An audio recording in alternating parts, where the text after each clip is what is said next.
Number 1 Iron Age Booty Daddy.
Ladies and gentlemen, welcome back to Iron Age Nights. What's going on, everybody?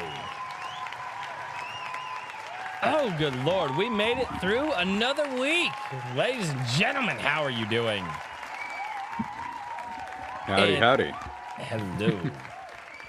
Oh, good Lord. Well, Good evening. I want to give a very special thank you to our guests this week who are in very different time zones than we are and making it happen for us. So thank you guys so much for making it here in the time zones that you guys are in. It's awesome. We have a returning guest this week who brought a guest of his own. Very, very good times. So, ladies and gentlemen, this is Iron Age Nights. What, 56 I think we're up to at this point. Oh, good Lord. The numbers keep climbing. One of these days, we'll hit episode... Do we do something special for episode 100, or do we just skip that one? I don't know. We'll find. Yeah, I think we need to. We take the night off. We'll have somebody else. We'll take the night. We'll have the alternates. We'll have the alternates host. Oh, good Lord. Ladies Nah, and it'll just be the intro music over and over and over again on a 3-hour loop, and everybody can just wait for us to show up. I think people would hate the song after that, and I would have to get a new song. I don't want to do that right now. Oh my good Lord. Well, ladies and gentlemen, for those of you who are new to the stream, Iron Age Nights is where we bring you a fantastic new indie creator every single week. So if you guys are for some reason tired of like Marvel and DC or what Disney's putting out or what other mainstream is putting out, we are bringing you the alternative to that.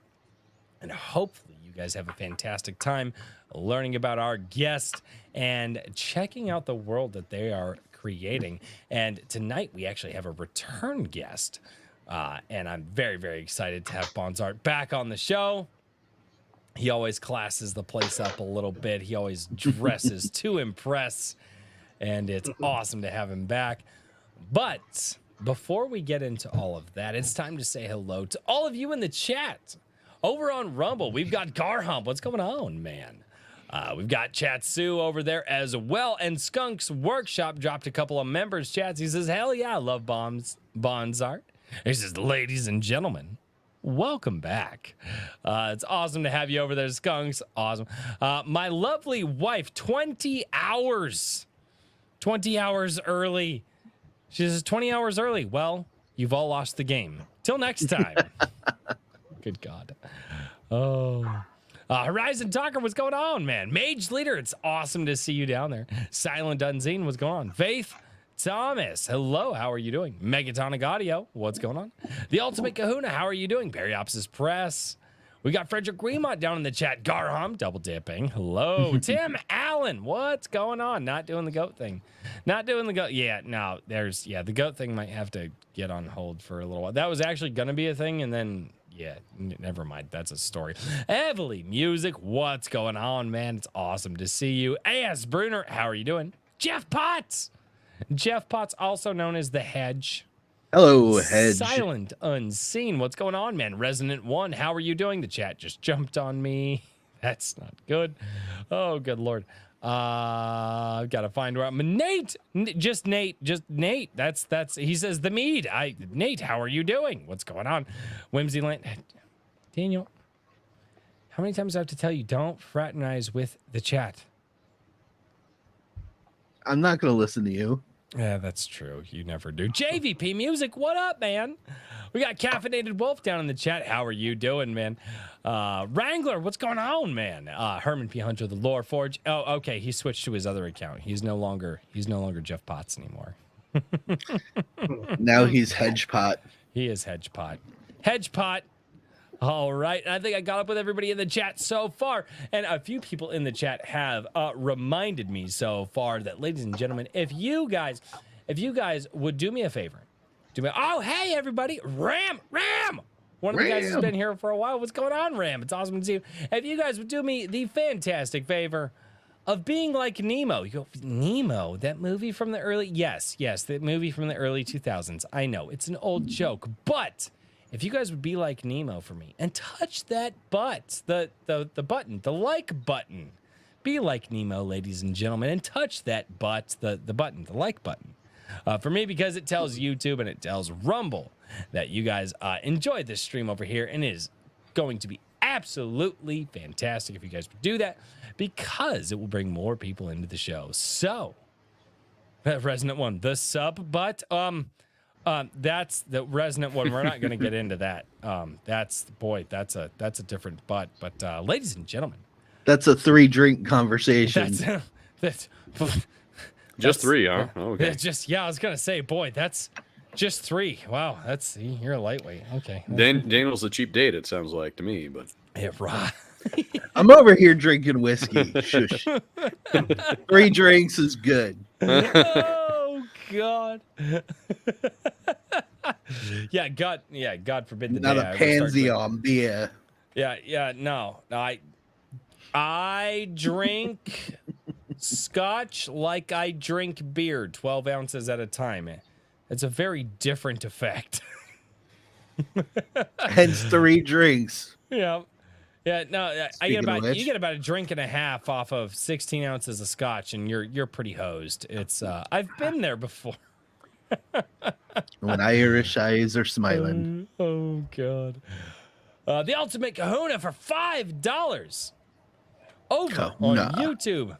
Where the super chat says Richard and Daniel have beards worthy of true kings. Bonsart looks distinguished. Johan pulls the clean cut look. Royce also exists. Wow, thank you. Yes, I also exist. Yes.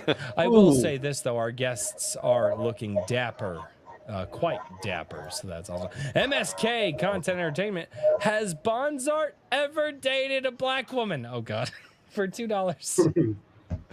No, good Lord, MSK.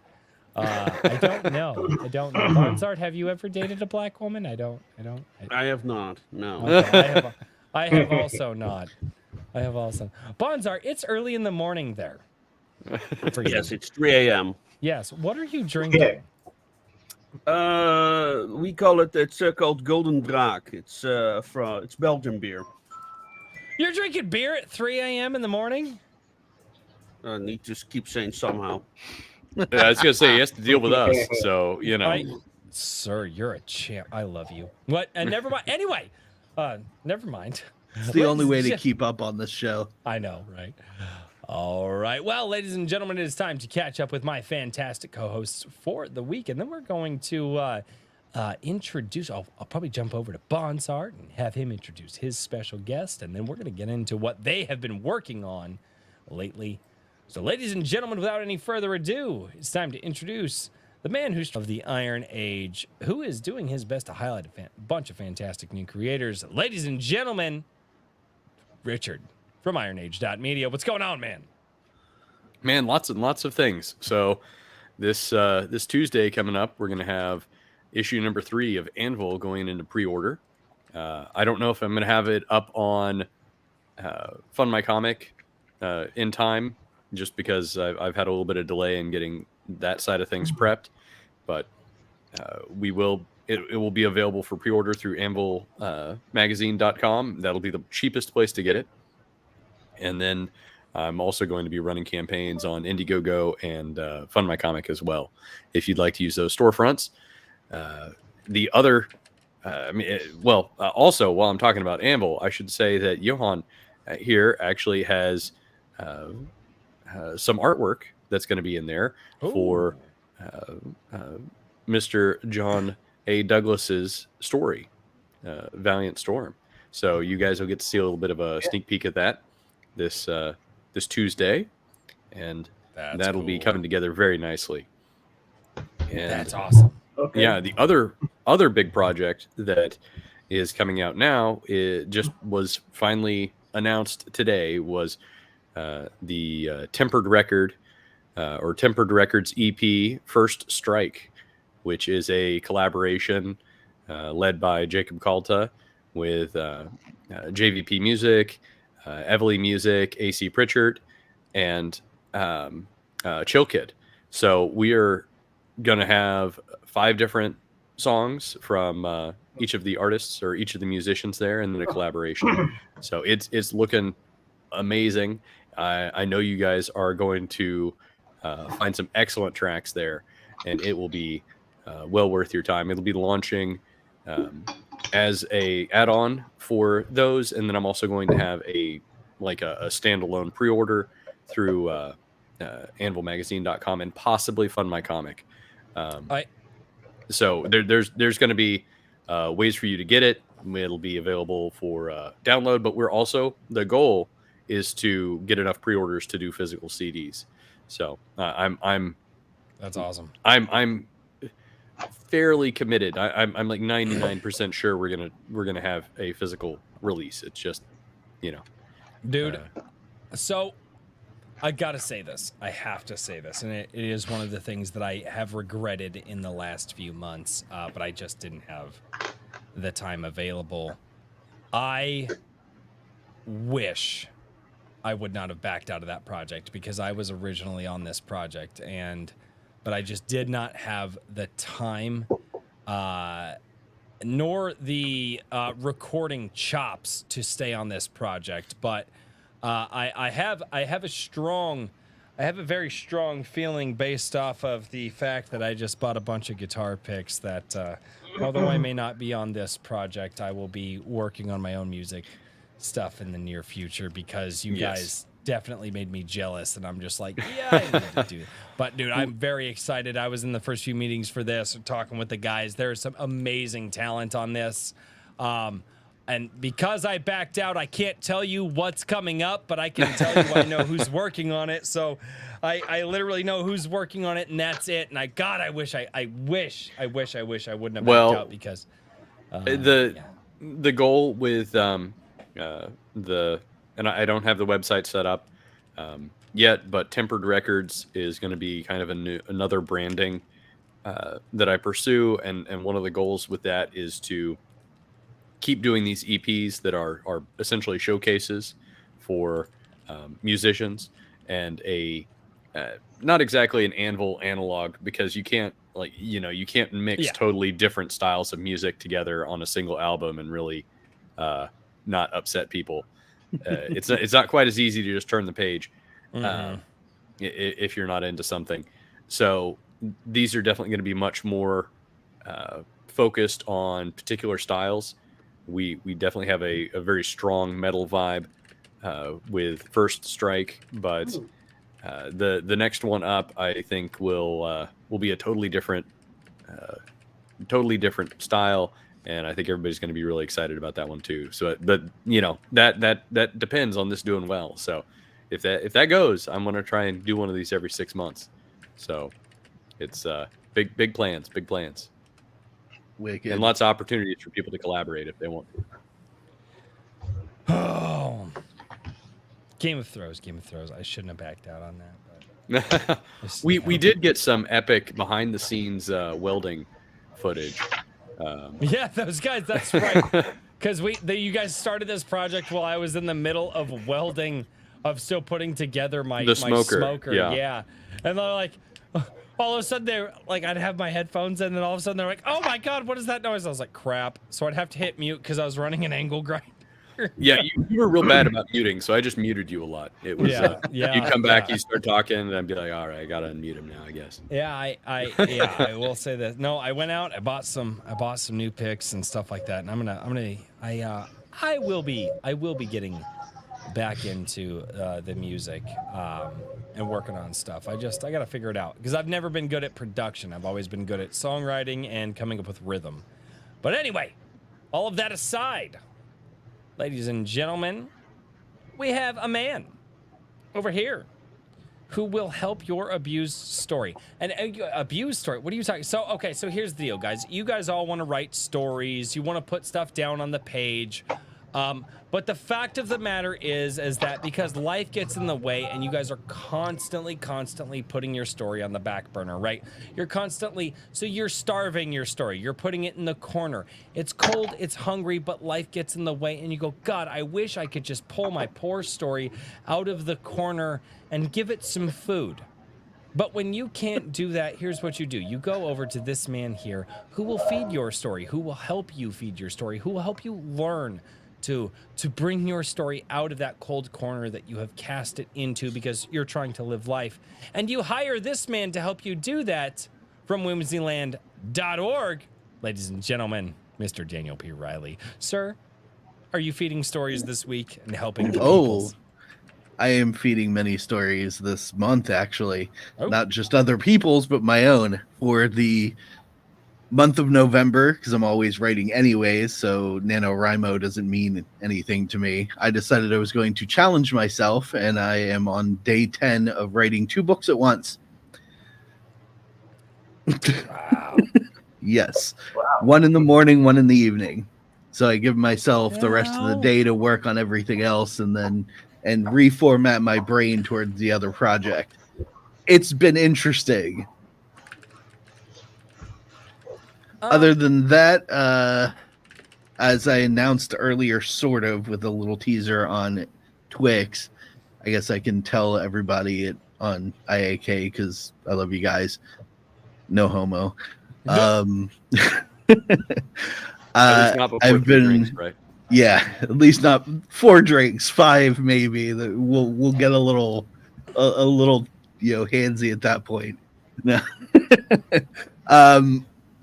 I will say that coming relatively soon, it may take me 6 months or so, maybe, to get it all finalized and formatted up. But I am collaborating with another creators, not really on social media all that much, to create a series of children's media based around Catholic saints. The concept is chibi art comic adaptations of the stories of saints. It's something that I feel is close to my heart and something that I haven't found out in the wild very much. So I thought we'd give a go at trying something unique. Really excited about it. There you go. I really think that getting more children's media is really something that we need to try and work on doing. I mean, I know it's difficult with everything else going on, but I'm glad to hear. What was so interesting about the idea, real quick, was a lot, as some may know, the things that these people went through and endured in their lives is not really a children's tale, but I think that between me and this creator who's done a lot of work with kids over the years, the two of us can make it so it's not inappropriate for children, but still get the point across and not treat them like they're idiots. And I think that's most important. Well, and that's one of the things that, when I think about, when I read books as a kid, and again, as I always preface, not because I wanted to, because I was told I had to, because it was a chore, but one of my favorite books when I was a kid, I read it 3 times in a weekend. Which was, and people are like, oh, you read a book 3 times in a weekend? Boy, I read books. Yeah, you got to understand, for me, that was a lot because I didn't like reading. But one of my favorite books of all time, still from the time when I was a kid, is Call of the Wild by Jack London. And that book never spoke down to me. It was fun. It was about a husky, his journey, his travel through love and hate and all of those things, but it never spoke down to me. And as a kid, I understood what was going on. And I think that is something that a lot of I put a post out on Twitter months and months ago. There is some background noise going on in somebody's microphone. Oh, I think it's mine.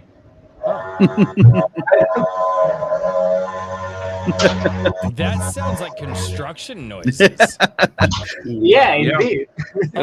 Or a lawnmower. I know. So, but one of the a I put a post on noisy motorcycle. Oh, there you go. I thought somebody with a hedge clippers when it was going to Right. suddenly lean in from your window and come after you. But No. but one Start of chainsawing through the wall. Oh God.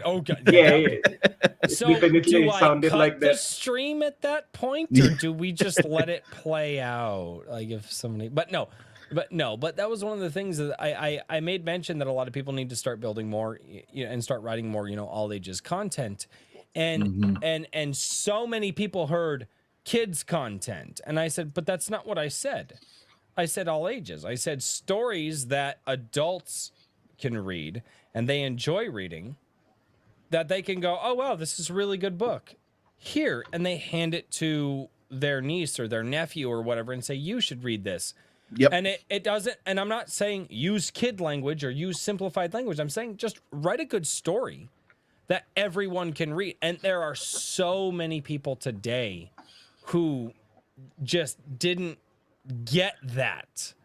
They were like, well, but there's so much little. I'm like, no, I'm not talking about the modern day storytelling for all of these man children that are out there.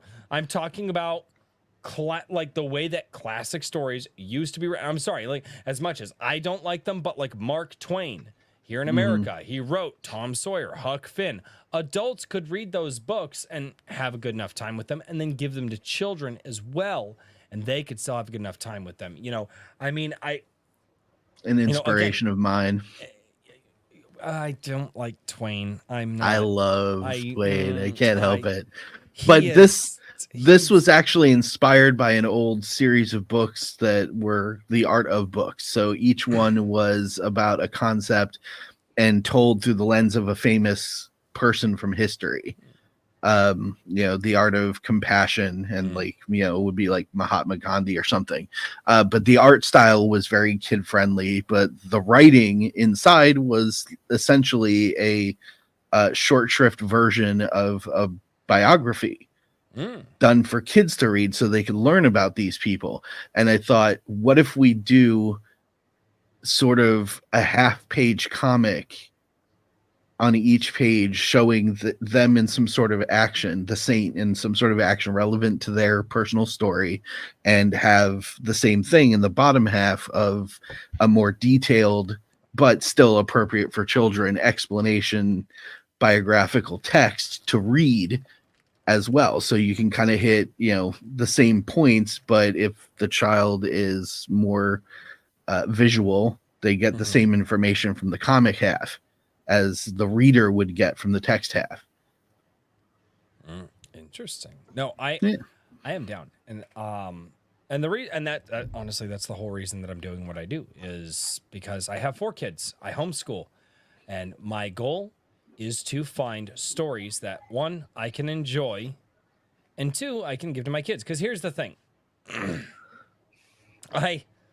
I'm going to use a very, very old thing that my dad used to tell me when I was a wee little one. And by wee little one, I mean like a baby, still eating baby food out of a jar. My dad, every one of those little baby food jars, my dad would buy them. He would open it up and he would take a bite out of it. And if my dad didn't like the baby food, he would throw it away. And he would say this: if I don't like it and I can't eat it, why would I give it to my son? And I am using that exact mindset with the books and the stories that I'm buying. So I might buy your book, but if I don't like it and I don't think it's good, why would I give it to my children? And the next issue of Anvil, I'm going to include like a little ice cream spoon, you know?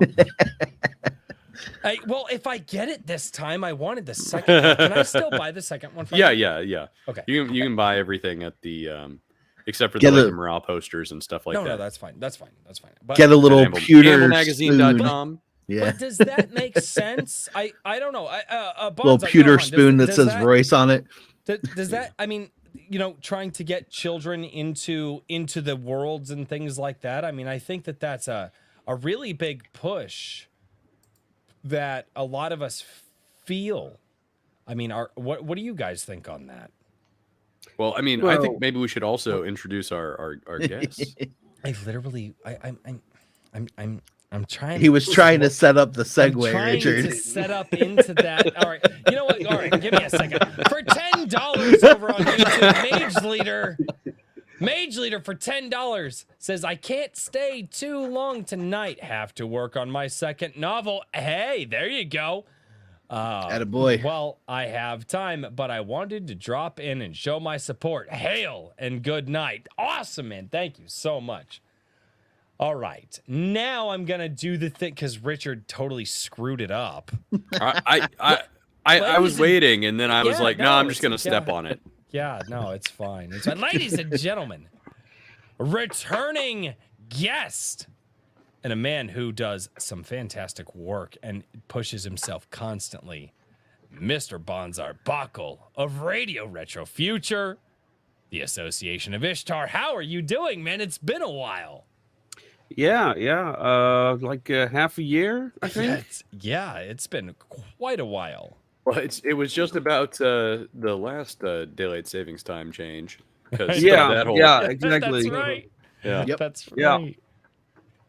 So I was very happy, and now this time I knew, like, okay, it's 3 a.m. That's what YouTube says. So That's okay. Yeah.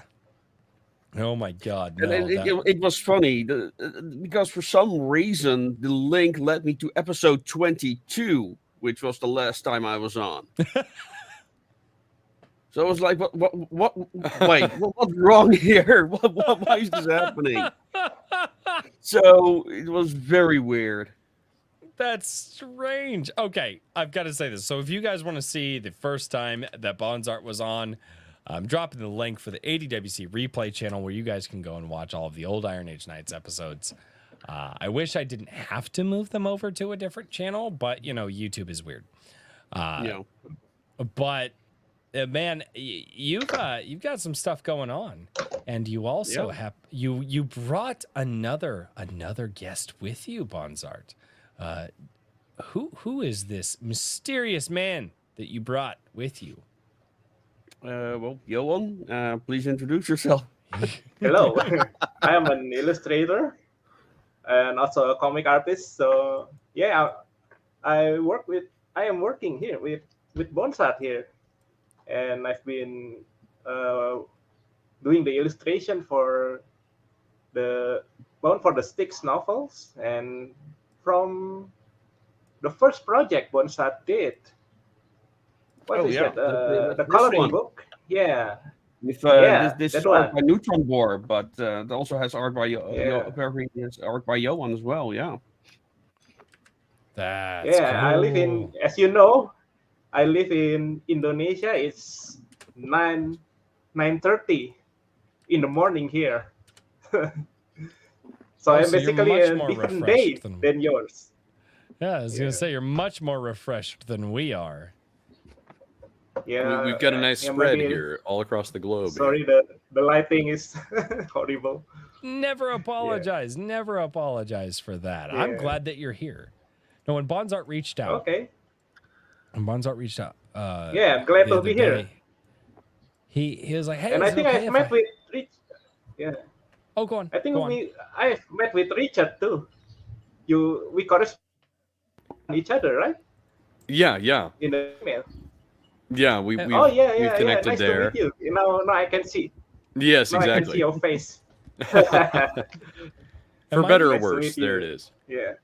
Am I the only Yes. one? Am I the last person to just meet everybody on this stream? Because like so many times, like, oh no, yeah, we've already all met each other. I'm like, wow, I am just the guy that like, wow, okay.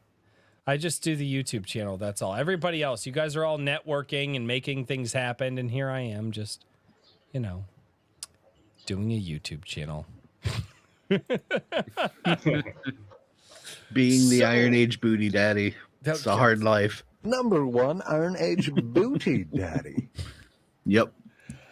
All right. Well, before the show goes off the rails too much, Bonsart, you have some new things that you're working on, and I would be very, very excited to see what you're working on. So, do me a favor, and if you would drop a link, which you already did. Yes, awesome. Okay, awesome.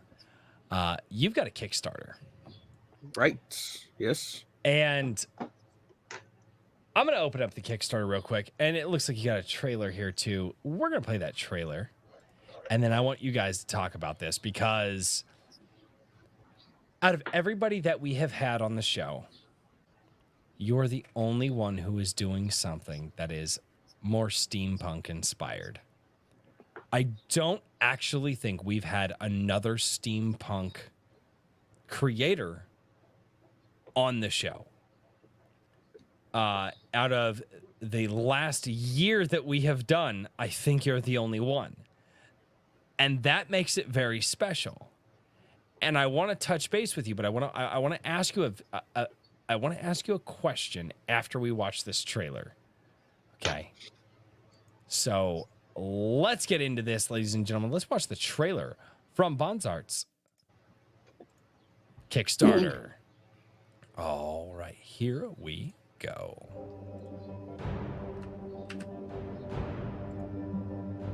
1791. A celestial anomaly appeared in the heavens above. The Elysium megastructure, vast and enigmatic, loomed in the orbit of the moon, defying explanation. From whence it came, none could say. Some believed it always had been there, hidden among the stars, biding its time to re-emerge. In 1822, a visionary named Ghulam Ali embarked on a daring mission to unlock the secrets of the Elysium object. But his quest ended in tragedy, with rockets lost to the fickle tendrils of fate. Ghulam Ali, once revered, became a reclusive figure on the Babylon Project, his private platform in the middle of the Atlantic, where it lived in solitude for 50 years, until the world had need of him again. Unannounced, a powerful figure of influence knocks on the palace's gates to deliver her demands, whatever those might be. Unravel the mysteries of the Elysium megastructure, discover the secrets of arcology, a city like no other, where refugees from lost worlds forge new identities. Join us on a journey to Elysium, where science fiction, steampunk, and fantasy collide in a tale inspired by Jules Verne, Moebius, and Robert E. Howard. Prepare to embark on an epic adventure like no other. Support Journey to Elysium on Kickstarter and become part of the Association of Ishtar Multiverse.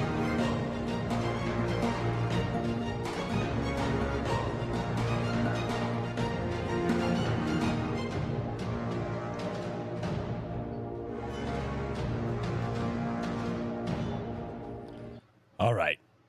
So first things first. I see why you got Johan. Holy crap, that artwork is killer. And the second thing, and this is where my question comes in. Why is it that with as interesting as steampunk can be, why is it that more people are not releasing steampunk inspired stories? Why is it that you're the only steampunk inspired creator that we've had on Iron Age Nights in over a year of doing this show? What do you think that the barrier for steampunk is? Well, actually, there's a lot of steampunk related projects, especially in the gaming space. Although most of it is arguably more fantasy with a clockwork skin. But I think there is a lot of interest in it. At least that's the vibe that I get from a lot of shows that I'm on. People always say how much they love, or at least they love the steampunk aesthetic. But I think it's also a problem within the genre, or rather the various things that steampunk entails. Because, and I cannot stress this enough during my own videos, for those who want to learn more about steampunk, or at least my take of it, I have a YouTube channel called Retrofuture with the Steampunk Beginner's Guide. It has a whole documentary series on steampunk and its history, and its various aspects, also as a genre. But steampunk can mean one of three things. It can mean the genre, it can mean the aesthetics, or it can mean like the costume culture. And those are separate but different things. And so that's an issue that people talk about steampunk because of this one thing that makes it very confusing. Then you've got like costume culture that's very focused on itself. It's very focused on the social aspect.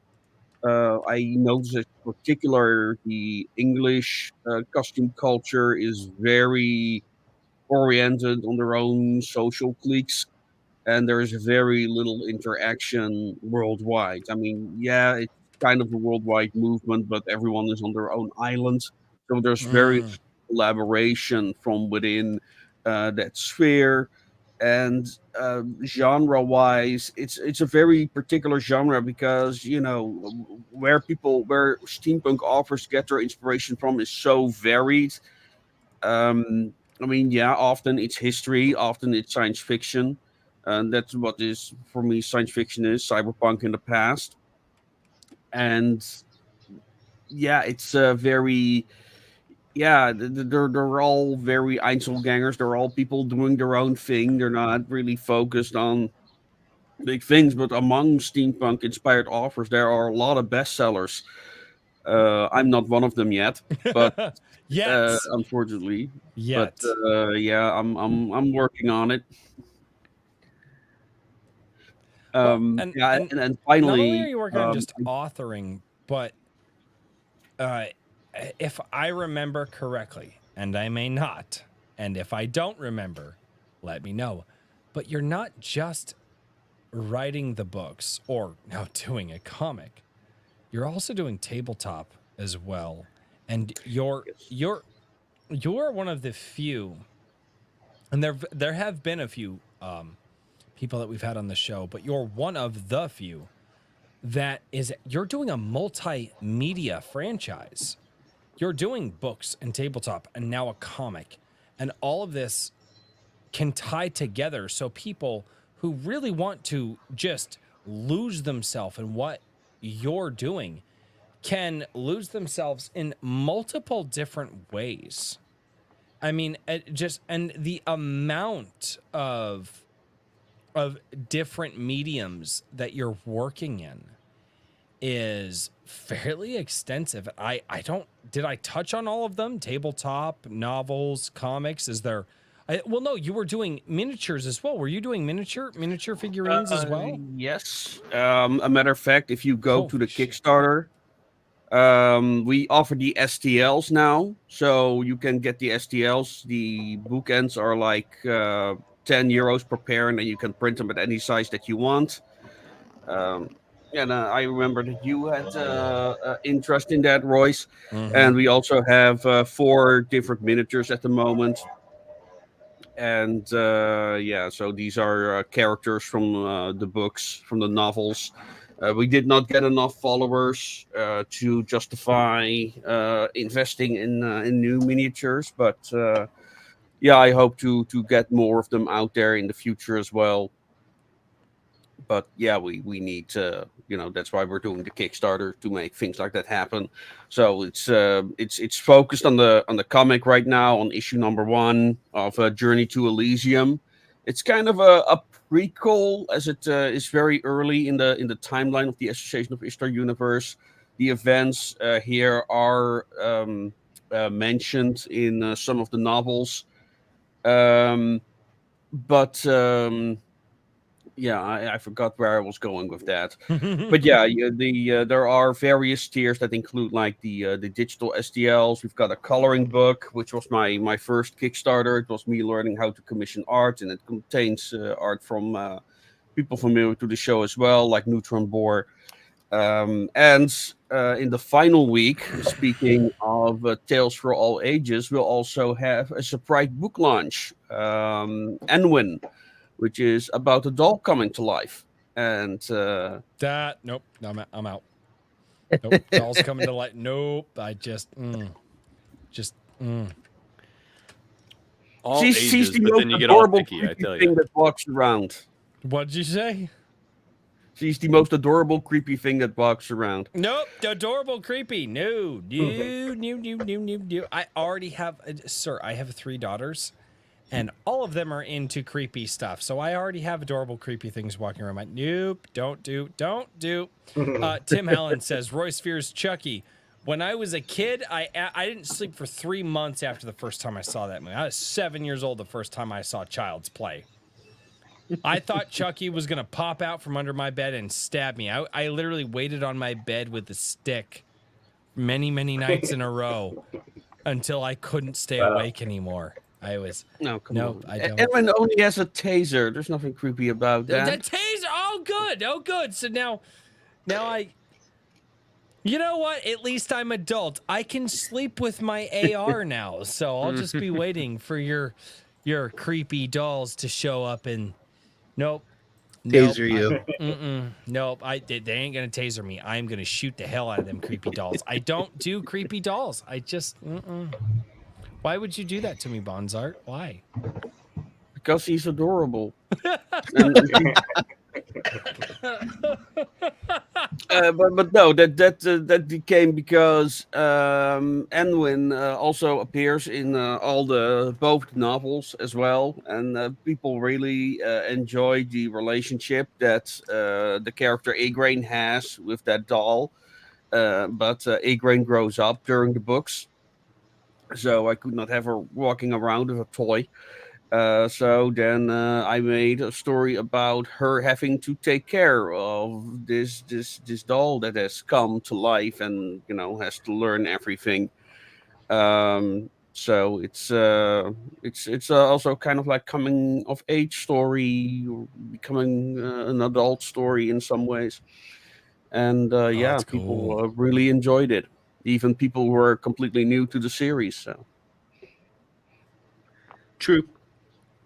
That's awesome, man. So it seems like you guys have quite a bit that you're working on. Yeah. So yeah. So so first of all, you're doing the comic, right? You decide you want to do the comic. You look for an artist. How is it that you and Johan decide to connect? Because I'm going to be honest, that artwork looks really good. How do you guys connect? What does this project mean for the both of you guys working together? Maybe it's fun for Johan to tell that part.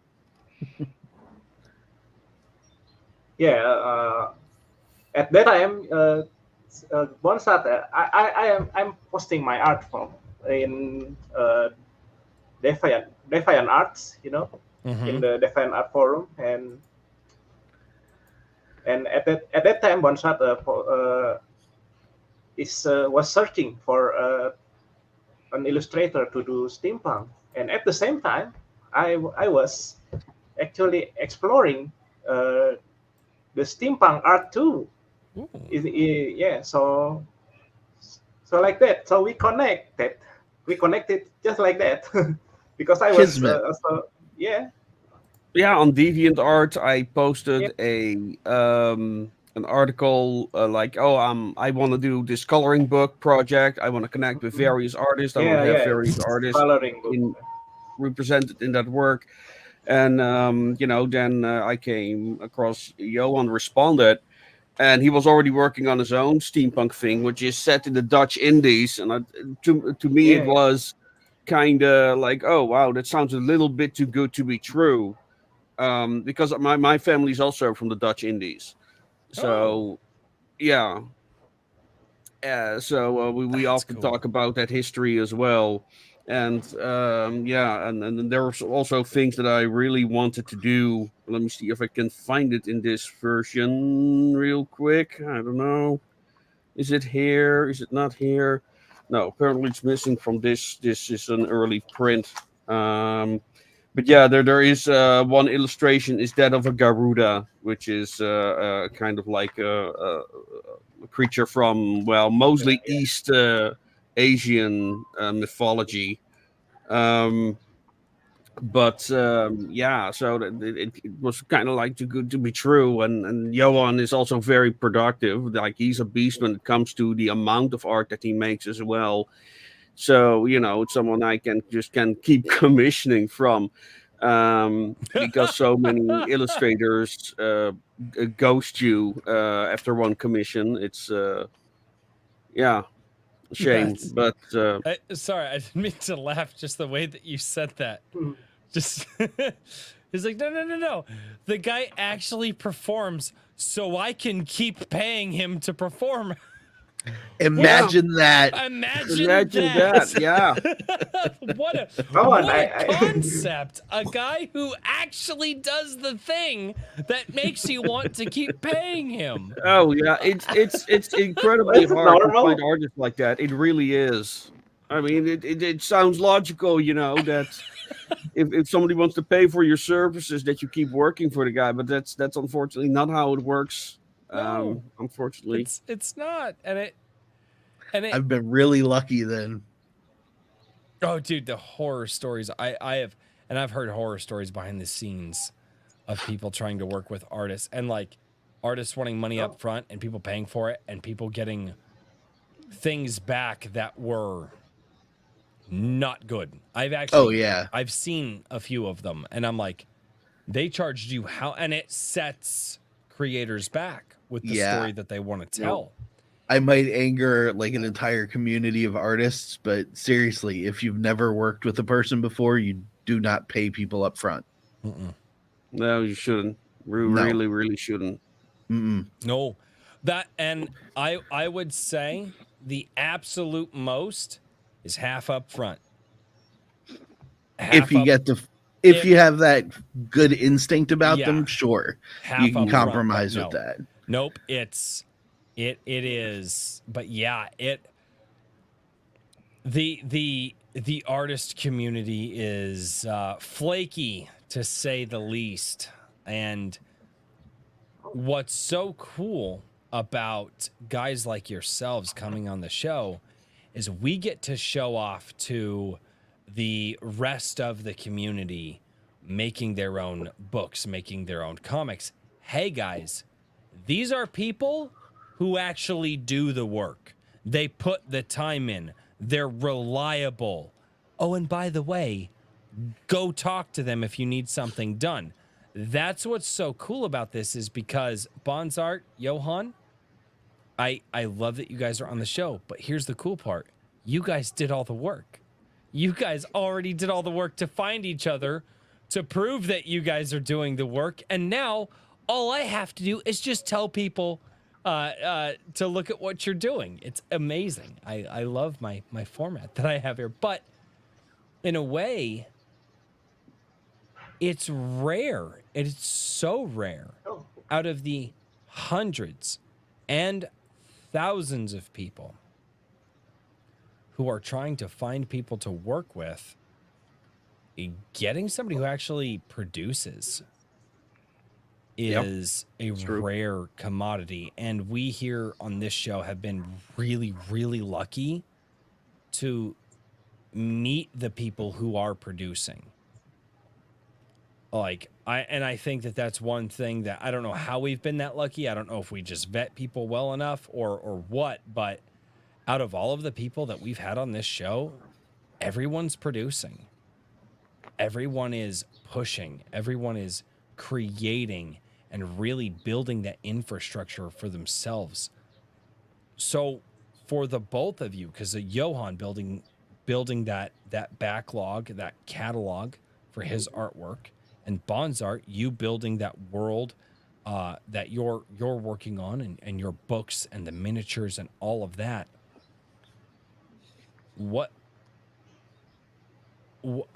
How do I want to ask this? Do you guys see that level of commitment in other places that you're putting in? Do you guys see that level of drive and hard work that you're putting in? Or do you guys see just kind of the lazy people out there? What are you seeing more of? Are you seeing more drive and commitment, or are you seeing more laziness and people who just want a quick payday? What are you guys seeing? Well, what I see is there are a lot of people, and I think that places like BookTube kind of leech off of that. Is that there's a lot of people they have a dream, you know.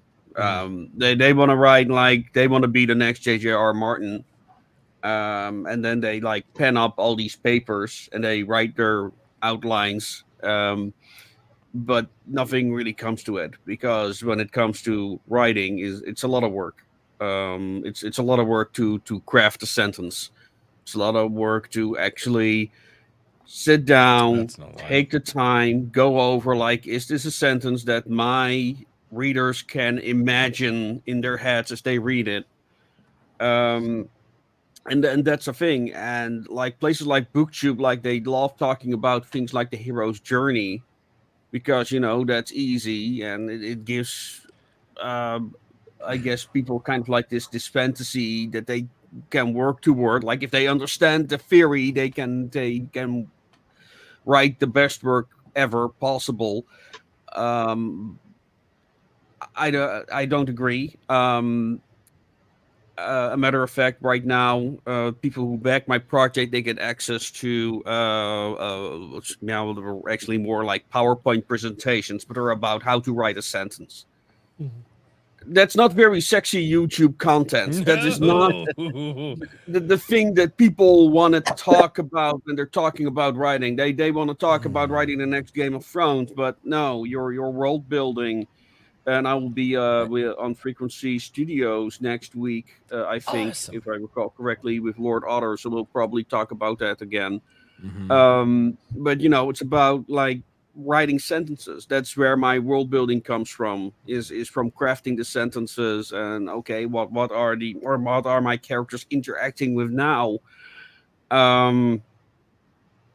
So that's so I think that places like BookTube, they sell people fantasies about, you know, oh, if you understand this theory and if you read J.J.R. Martin enough, you too can become this level of writer. But writing the book is step one. You know, it's the next step is promotion, and that's something that I am not very good at. That's something I really need to work on.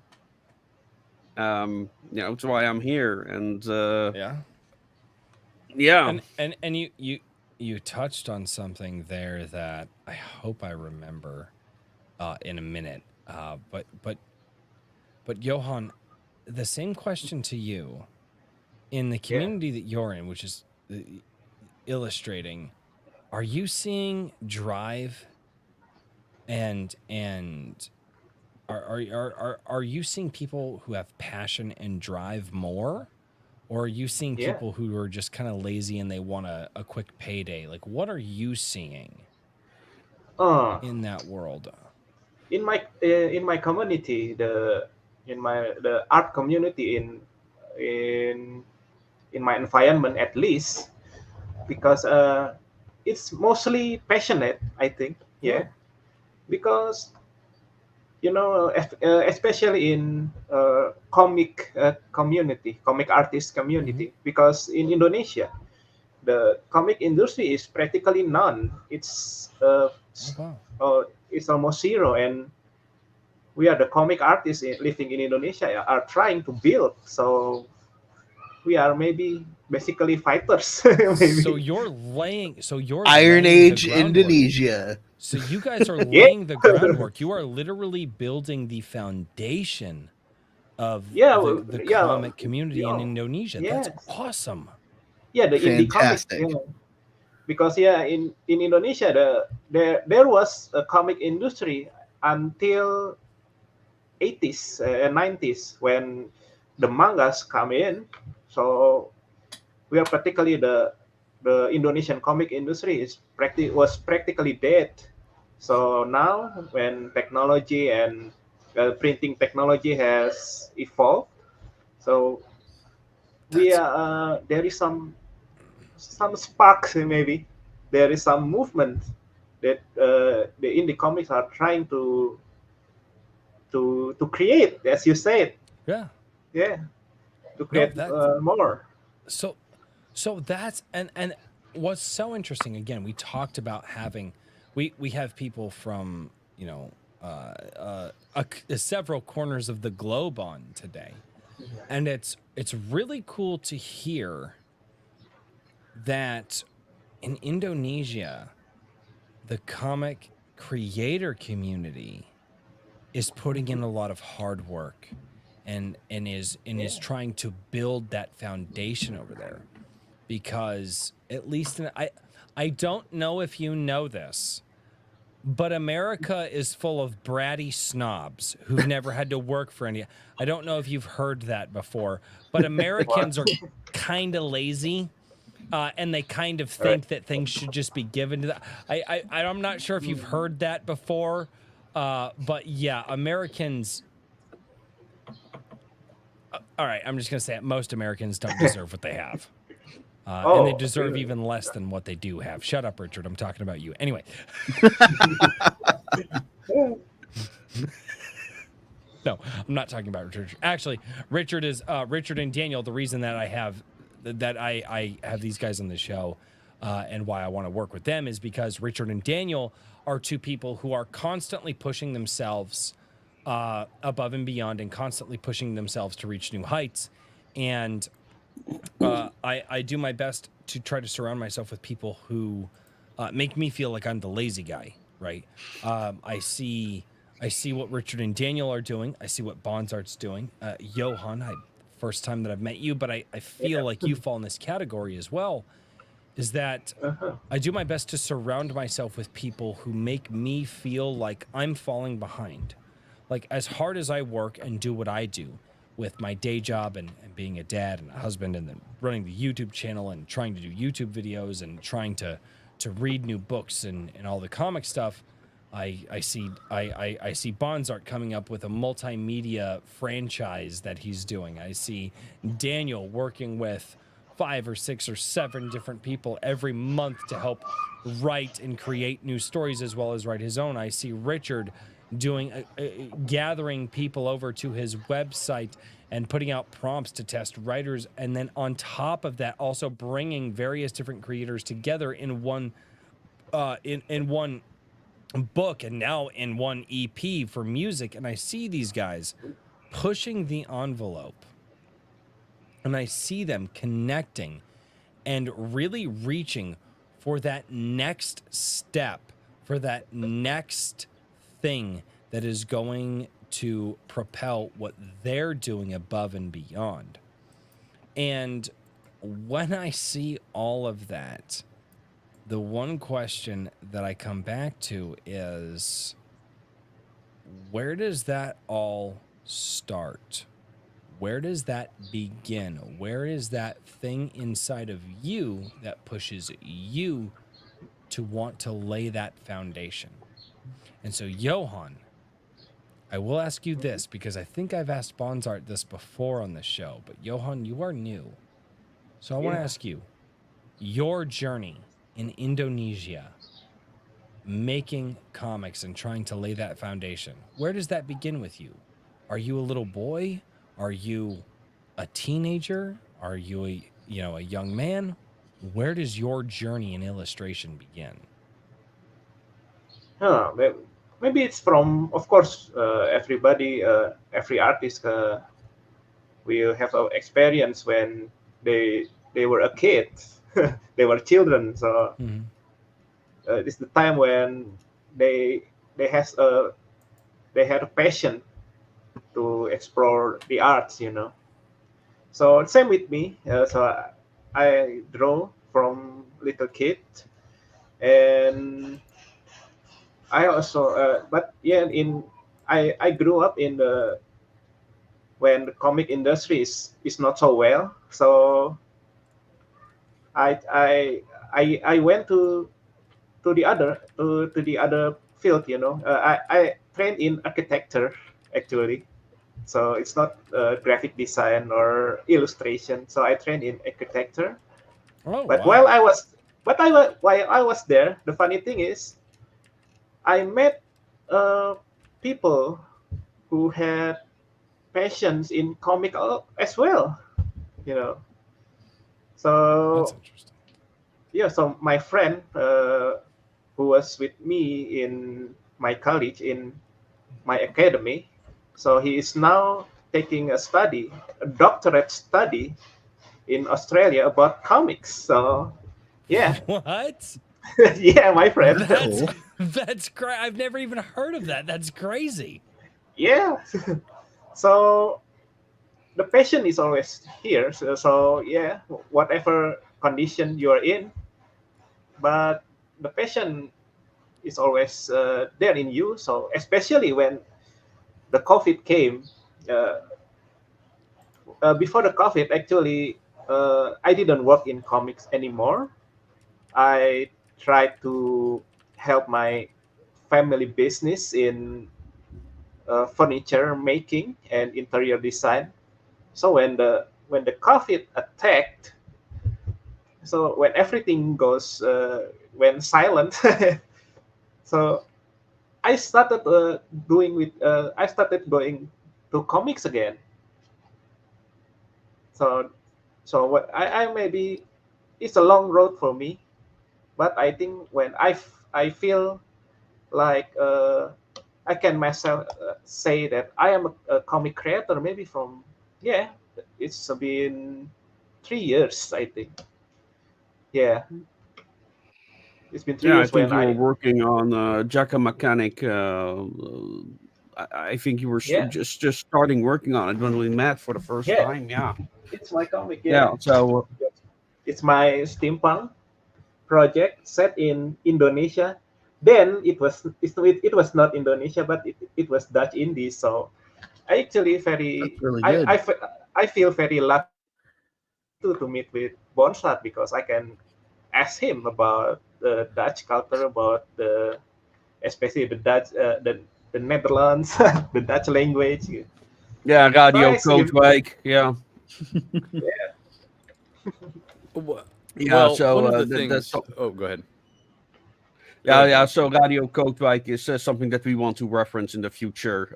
In the next, I think for issue 3 or 4, turns out that the main character of the comic, actually, whose uncle was active in building Radio Kootwijk, which was one of the longest distance radio stations in the world that connected the Netherlands with the Dutch Indies wirelessly. And that Nice. building still exists. yeah. Actually, I actually live in a city near the the the radio station that connected the Dutch Indies with the Netherlands. Unfortunately, the radio is now destroyed. But yeah, I feel like it feels But the building very still exists, right? it's only in ruins, ruins only. But Oh, yeah, that's a shame. yeah, That's a shame. it's Yeah. a shame. Yeah, but it's kind of funny because Bonsart near the radio courtyard, and I live near the Malabar station. Yeah. Very cool. Richard, you had a question? Yeah, I was going to ask. So, Bonsart, one of the things I remember from last time is that you have a multiverse that's open to a certain degree for other writers to participate in. Yeah. Is that something that you guys think that you might collaborate on in terms of a story of Johann's, or is that probably a different enough that might not be the case? Well, we have not really talked about. We have talked about doing something set in Indonesia, for sure. That's something that we definitely want to explore. But I mean, it's a multiverse, so who knows? Yeah. But my multiverse does not have magic, and his world does. So, but I mean, maybe who knows? But Johan actually did make a crossover. Oh, really? For It's Halloween. more like a reference. Yeah, it was more of a Yeah. reference, but yeah, Like a homage to you, sir. yeah. So it's a creature that appears in the first book in the series that attacks one of his characters. I see. In That's a pretty dream cool. sequence too, so Yeah, you can yeah. do anything with it. Yeah. Very cool. Really. But yeah, well, who knows? I mean, I'm open to suggestions. Yeah. We have not really talked about it. Like, I definitely want to do something to expand upon the history of Indonesia in our world. Currently, I'm starting work on a series that explores the alternative history of the world itself. Recently, as a kind of like prequel to the current Kickstarter story.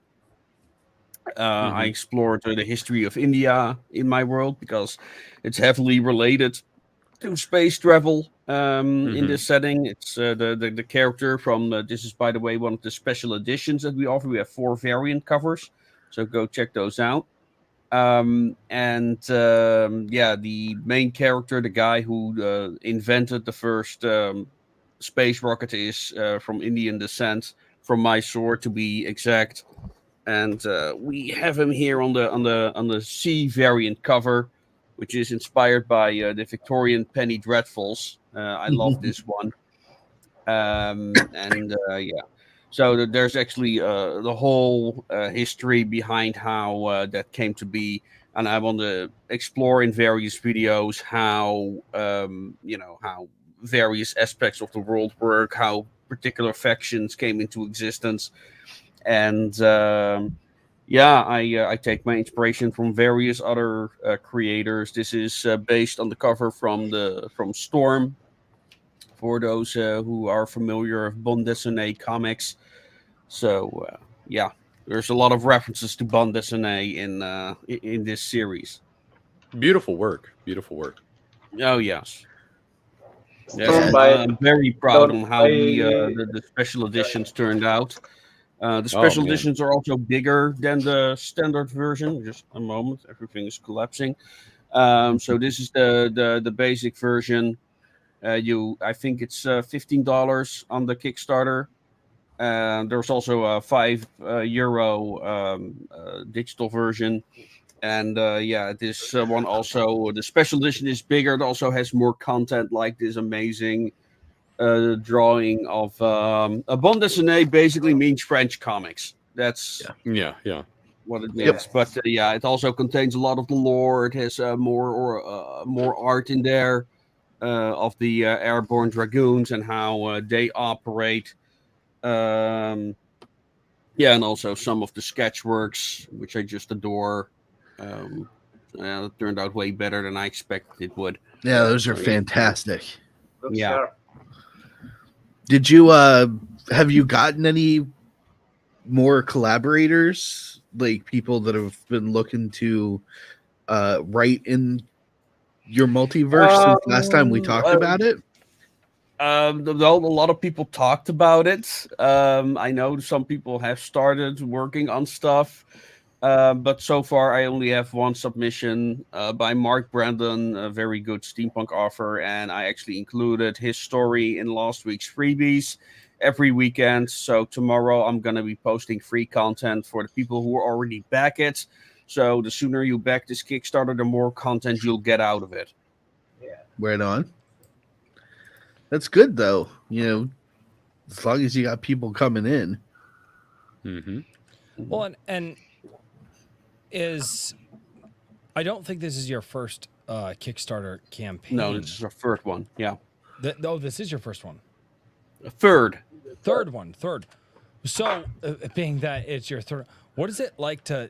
Because Kickstarter is still something to me that I look at, and I respect everybody who's doing their own Kickstarters because I see people doing their Kickstarters or Fund My Comic or Indiegogo, and and talking with people who do it kind of behind the scenes.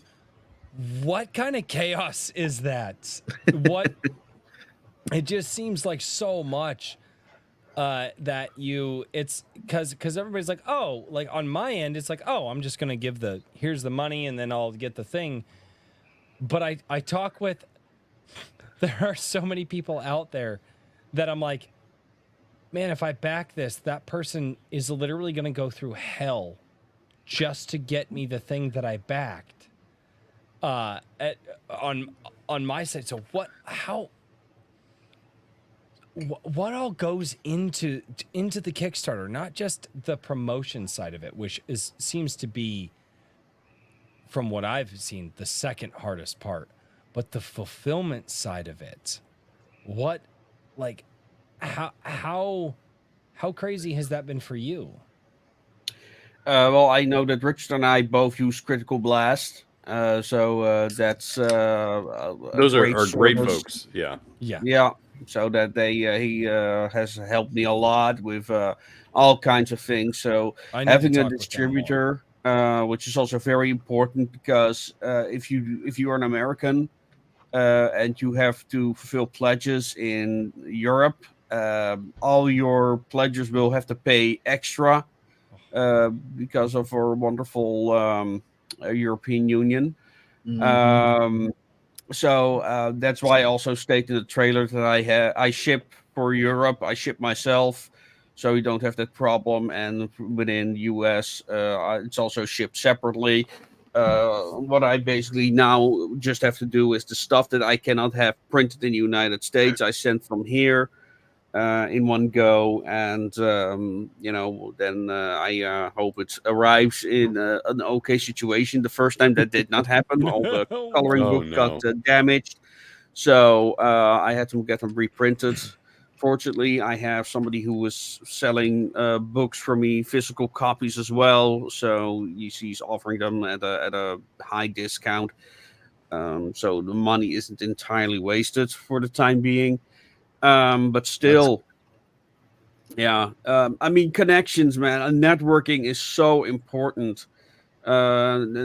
People to ask questions to about the mundane stuff, like from what software do you use to, hey, do you know an address where I can get this particular service? Mm-hmm. Where can I get patches made? It was another creator who helped me with Critical Blast.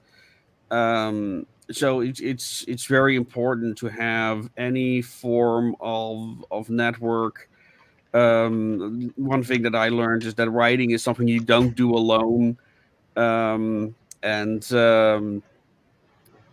have I'm very fortunate that I have a community that's doing a lot of proofreading for me and giving a lot of feedback, and then helping me with spelling correcting and that kind of stuff. But it's that's saving me thousands of dollars. It really is. And I'm now learning how to use AI for spelling correction to speed up my workflow. So in that case, we're also very lucky that we now have all these new tools to our disposal to get all the menial stuff out. Yeah, and that's where it was with Kickstarter. You know, the more you do it, the faster things go, and really, it's no different from a normal book launch when you think about it. Um, because you know, when you want to, if you want to become a bestseller, you need to learn how to master the Facebook ads and the Amazon ads and all that stuff. And it's basically the same sales pitch. So you can, and also for my previous, I copy pasted a lot for my previous campaign, you know, and refined that, and you know, you just become like, how do the algorithms work? You know, what are the search terms that my book can be found upon? What are parties that I can work with? I'm now using a new service called Infobacker. If it's gonna pay off, I mean, yeah, you're always throwing the dice. It's unfortunate that you need money to make money. Yeah. But yeah, I mean, I started looking for steampunk Kickstarters, see what search terms do they use, and I got a lot of ideas for that. But I also saw like some terrible Kickstarter pages where people like literally put AI art on their banner and call it concept art. Like, of course they got zero pledges and for good reason. But I mean, yeah, knowledge is power. It really is. Networking is power. So yeah, it's I think that's where a lot of people go wrong. They think that, you know, I write a book and that's it, you know, and everyone is waiting for my book, you know, and then, you know, I put my first book on Amazon, and it's the first JJ, and you know, everyone thinks I'm JJR Martin. That's not how it works. Yeah, and oh man, I can't even. Yeah. I understand that to the degree of a musician, but not as an author. Which is the same. It's the same thing. You write something. I wrote a bunch of songs, put them out there. You know, you ask people to buy them, and then networking. Admittedly, I'm better at networking today than I was many years ago as a musician. But I think had I, again, very, very different thing. But yeah, like you say, networking is massive. Networking is huge. Yeah, well, I mean, I recently watched the latest episode of Razor Fist's Metal Mythos. You know, and one, yeah, with Alice yeah, Cooper, and you know, all these guys know each other. All these musicians know each other. You know, they all influence each other. They all made suggestions to each other. That's because they networked, and it's so important. And I just touched upon, and this is for the future. This is my prediction about, you know, how people are going, because we now have to compete with AI as well. I mean, Richard, is it true that a lot of submissions that you get are AI generated stories? Because that's what I've heard down the grapevine, that a lot of what magazines now receive are all AI generated tales. Well, I think there's a couple things, right? I personally, there is maybe one in the last batch that I read, and I kind of had a inkling that maybe this was AI generated, or maybe it was just poorly done. You know what I mean? It's kind of, yeah. You know, and that's not to say, frankly, I wouldn't be surprised if there's some people who are using AI to kind of get ideas, and then they turn those ideas into short stories, which I can see that. You know, I don't know. I'm not going to comment much on that, but I think the places that have complained about this are doing so for probably two reasons. One is that they wanted to try to get some attention. You know what I mean? And mind you, they're paying more money. So if they're going to try and get hit by scammers, it's not going to be me. You know what I mean? You're going to go for the people who are actually paying, 8 cents a word. And, it's... You heard it here, folks. Richard, don't pay. I'm sorry, I don't. I pay like a quarter of that, but It's just compared so- to a lot of people, I still I'll stand by saying that 2 cents a word's pretty good for indie. Thank you. Um. Anyway, but the other factor that I would say is that I think that they are out to get free publicity because AI bad was a big Yeah. narrative. You saw everybody come out and say this whenever AI was already trending. You know what I mean? I mean, maybe they suddenly woke up and were like, "Oh wow, that's what's wrong with these," or maybe they went to another website, used one AI to detect another AI, which just gave them, a false positive rate of like 80%, which is what happens, it seems. And they went, "Oh my god." Or lastly, they don't want to have to worry about that fig leaf for not accepting people based on talent and instead just want to accept people that they know and they're already chummy with. You know what I mean? It's Well, probably that a little seems to bit of be a lot of- everything. It's yeah. like a lot of these big magazines have not focused on quality. You go and you look, and what's the first concern? Your skin color, your your gender, Yeah, that's your another thing, yeah. sexuality. It's like by the time you get down to the third thing, it's like what do we actually want and what do we care about? I guess good fiction, maybe Yeah. that's kind of somewhere on there, I think. Yeah. Well, what I suspect is that first of all, what writers in the future need to think about. It's becoming harder to be a successful writer, I think. And one thing is that we need to focus more on community. Really put ourselves out there as this is me. I'm a real person. You can ask me anything, and build up that relationship, especially in the age of social media.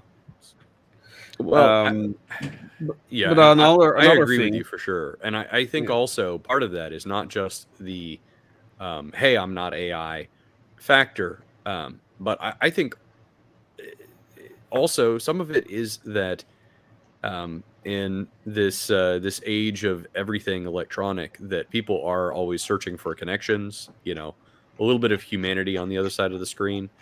And if it's in your wheelhouse to provide that, I think that's a good thing. It can be hard though for people to put themselves out there, and I think I don't know. It's a rough time. It's a rough time.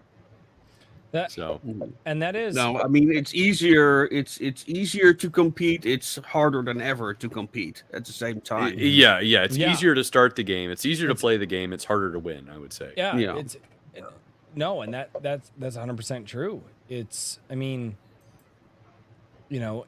everybody can have a YouTube channel now, right? Everybody can have their own website now. Everybody can have their own Twitter. Everybody, and which is good, which is good. But the age-old adage that the cream will rise to the top, right? And that is one of I don't know the how age old that adage is, but It was the best of times. It was the darkest of times. When was the last time anyone actually like churned butter or made cream?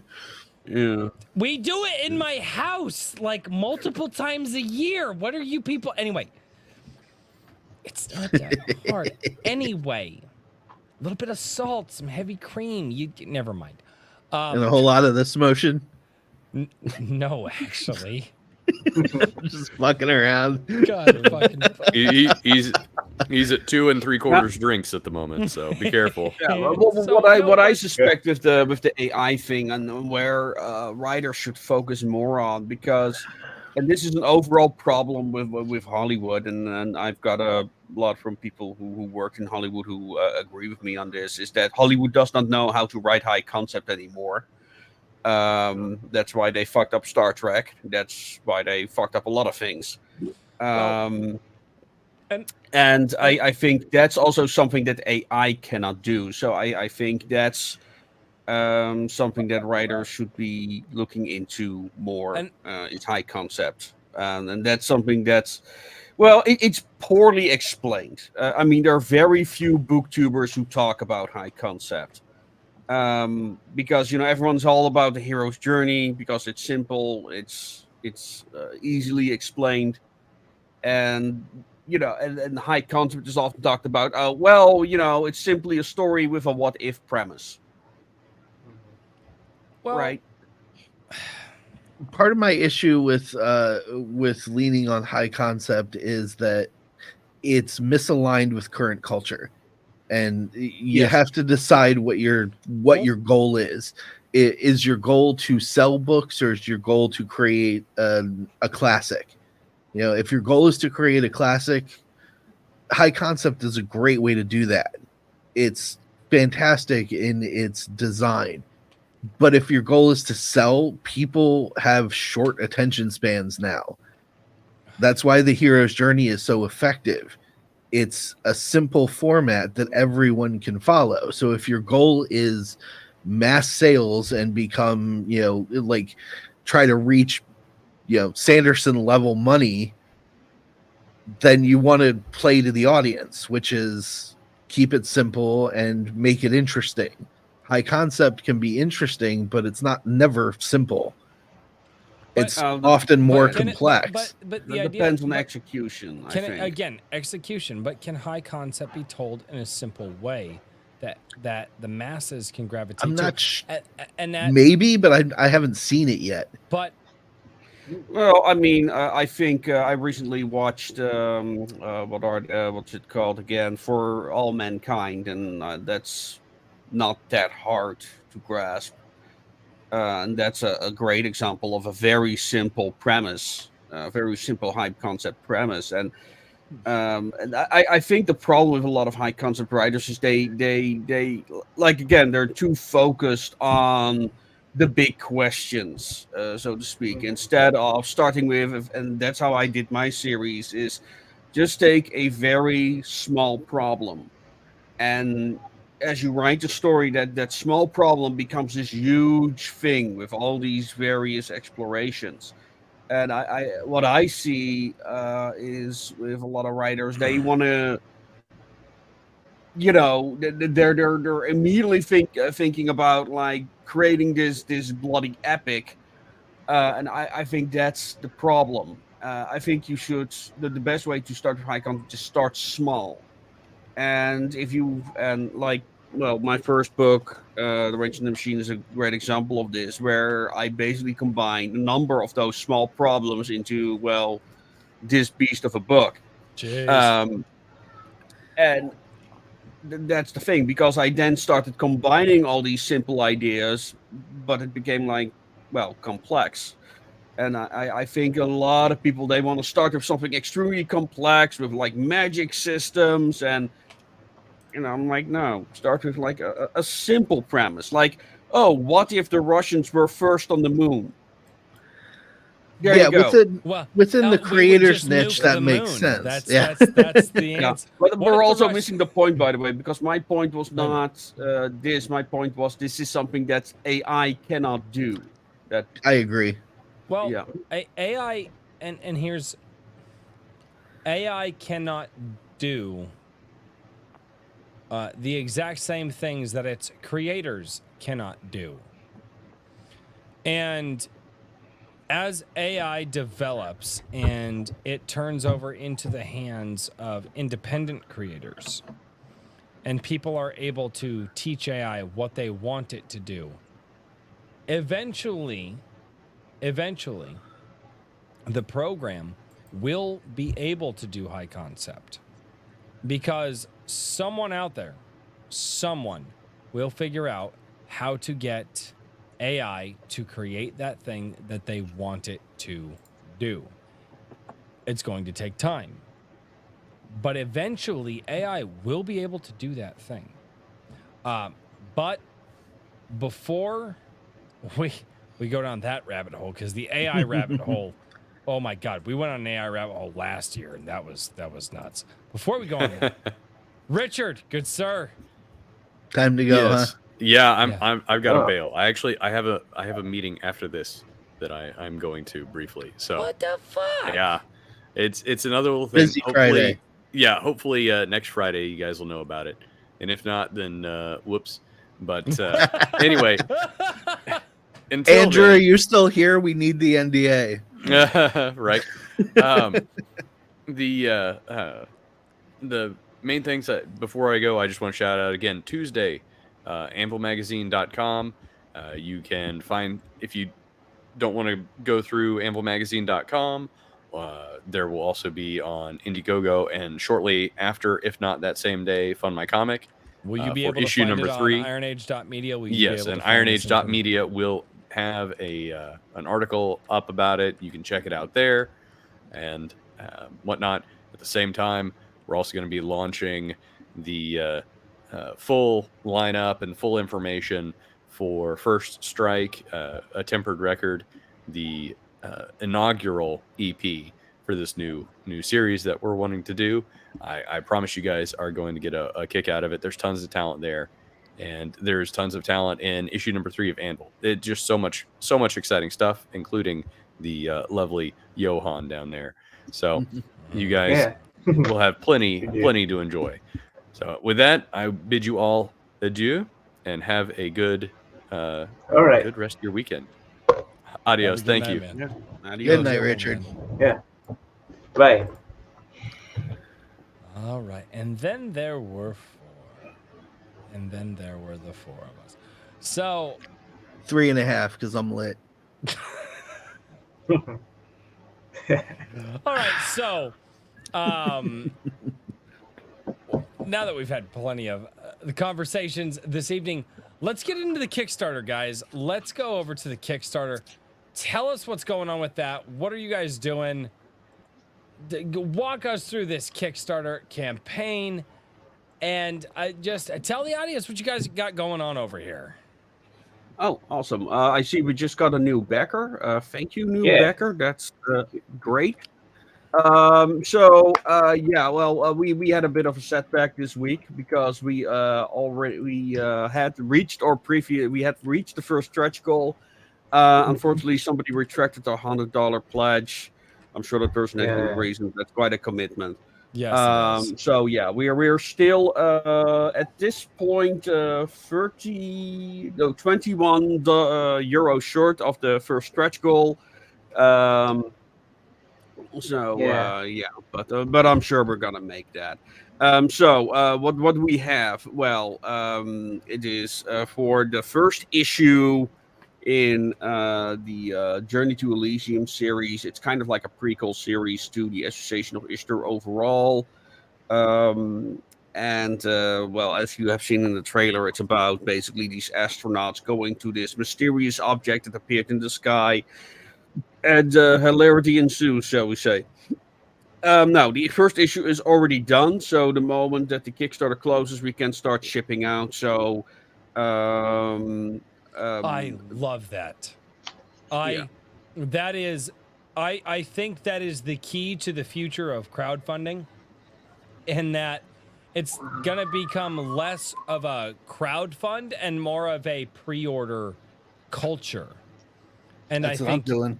I think you guys are on the front end of that. Like, yeah, so it's already done, so you guys aren't necessarily crowdfunding Bonsart and Johan. You guys are pre-ordering from them.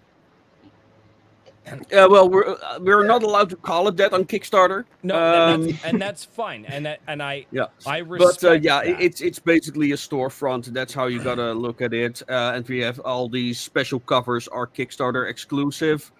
I will not offer these covers outside of the Kickstarters. And the reason why we need is that we need funding for the next issue. I'm not making any money out of it. It's actually all the money goes straight to Johan. So it's Johan who's winning. yeah, it really is. Boy, an but he artist works hard getting for paid it. for what they did. What a concept. Yeah. I had a conversation with a publisher about it. And so I don't forget to pay yourself. And it's like I cannot pay myself. I'm not making enough money of my writing yet. Everything goes to my illustrators. But it's a good all my portfolio books are for illustrated. Bonsart too.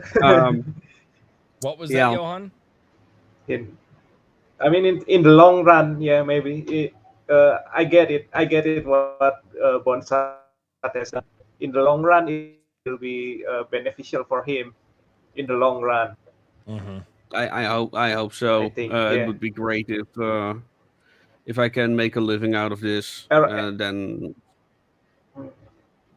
or something, or work less, so I can focus more on writing. That would be great. But yeah, so we've got also all kinds of unique stuff for the backers. Like I said, I offer weekly freebies. Tomorrow is the next freebie coming up, which includes several short stories that explain some of the background stuff of characters. That was at request because Johan and I were on Drawn and Quartered last night. Johan is a regular there. I introduced him to that stream. So he does some amazing stuff there. We've got some amazing fan art for the series. So it's amazing. So there's the weekly stuff, weekly free stories, and I try to change up the wallpapers. In the last week, we have a special launch for Anwen, which I'm sure people are going to love and might actually become the most popular book in the series, to be honest. We've got all the other books. We've got The Wrench in the Machine, which is the first book in the series. We've got Bound for the Sticks, which was, we talked about it in the previous show. Really proud on this one. We also have the anthologies. How I work is that I first write everything down in short stories, and then based on those short stories, I write the bigger books. So that's how I work. We offer those as well. What else do we've got? We've got the coloring book. We've got the merch. If you want one of these, you can get them. We've got 2 pairs of them. This is the villain from the first book, the Call Girl. And you can get the STL file for €10 together with the hero of the book. And the same goes for the characters of the second book. There's actually a special reward tier that you can get like the entire miniature and bookend collection in one go with a bit of a discount. We also have, if you're like, oh, I want to have like the first book with the anthology and the associated miniatures, we've got those tiers as well.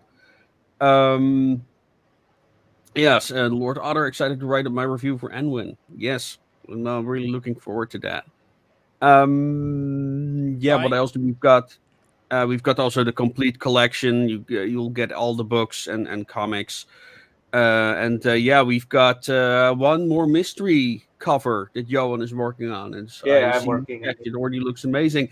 And we reached our first stretch goal. Thank you very much. Wow, yeah. Yes. No so kidding? we're Here on the finally back stream? on track. Yes. We did it. Yeah. I also said that if we reach 60 yeah. backers, I will look into doing a small art contest, but only if we make those 60 backers before next Wednesday.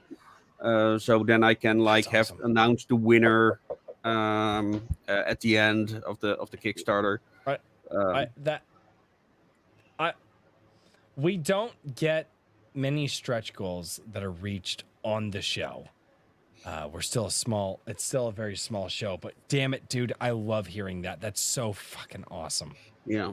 We we reached the stretch goal for the second time. The next stretch goal will be trading cards. I'm really looking forward to experimenting with those. I already got a company where I can get them made.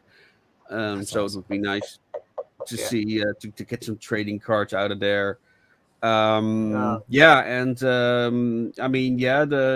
focus on the comic, but it's for the entire series. I also want to include more original art in our videos. Right now I'm working on a video on steampunk warfare. So I made some sketches for that myself about some vehicles, but on the show last night. But oh man, I can only do so many things. So that's the goal, to just keep on paying artists. That's we also have like a video coming up that will be a continuation of the last video we have on our channel, which is about the history of India and how that led to the creation of the space program. And we've got original art for that, and that's why I have not published it, because Alex Castro, he's a Brazilian artist. He's right now drawing his heart out to get those pages as he wants them to. And we might actually offer those physical pages as a reward for the collectors among you. Or maybe as a prize. Could also be a prize for the art contest. So I still need to think about what I'm gonna do there. Open to suggestions. And what else? We also have our most expensive stretch goals. One of them is get your character included in the series. You'll get a digital portrait, and that character will be included in the series somewhere. If you're one of those people who want to have their character killed, we can also talk about that. There is another one that you can actually, if you have a story concept but you don't know how to write it, yes, there is one of those tiers as well. And wait, did we just get a new backer? What happened there? I think if I were to do anything, I think somebody upped their pledge. Oh, I think that's what happened because we're still at 45. We're now near almost at 1,800 euros. Awesome. You're at 1910 American, where I sit. Yeah. You're at 1910 American. Yeah. What else? Yes, and finally, I've got a friend who's an artist. I mean, her art is for the connoisseurs, but she made actually an artwork, actual canvas based on this character. On this painting. I think it should be going up tomorrow. She has her own very own unique take on that. And that is up for, it's an expensive one. It's including shipping somewhere around 600 euros, but then you'll actually have an art piece from a Dutch artist. And most of the money will go to the artist in question. So that's gonna come up, and it's also inspired by something that Neutron Board drew. So, hey, what else do you want? Dude, and Neutron Board, that guy works for everyone.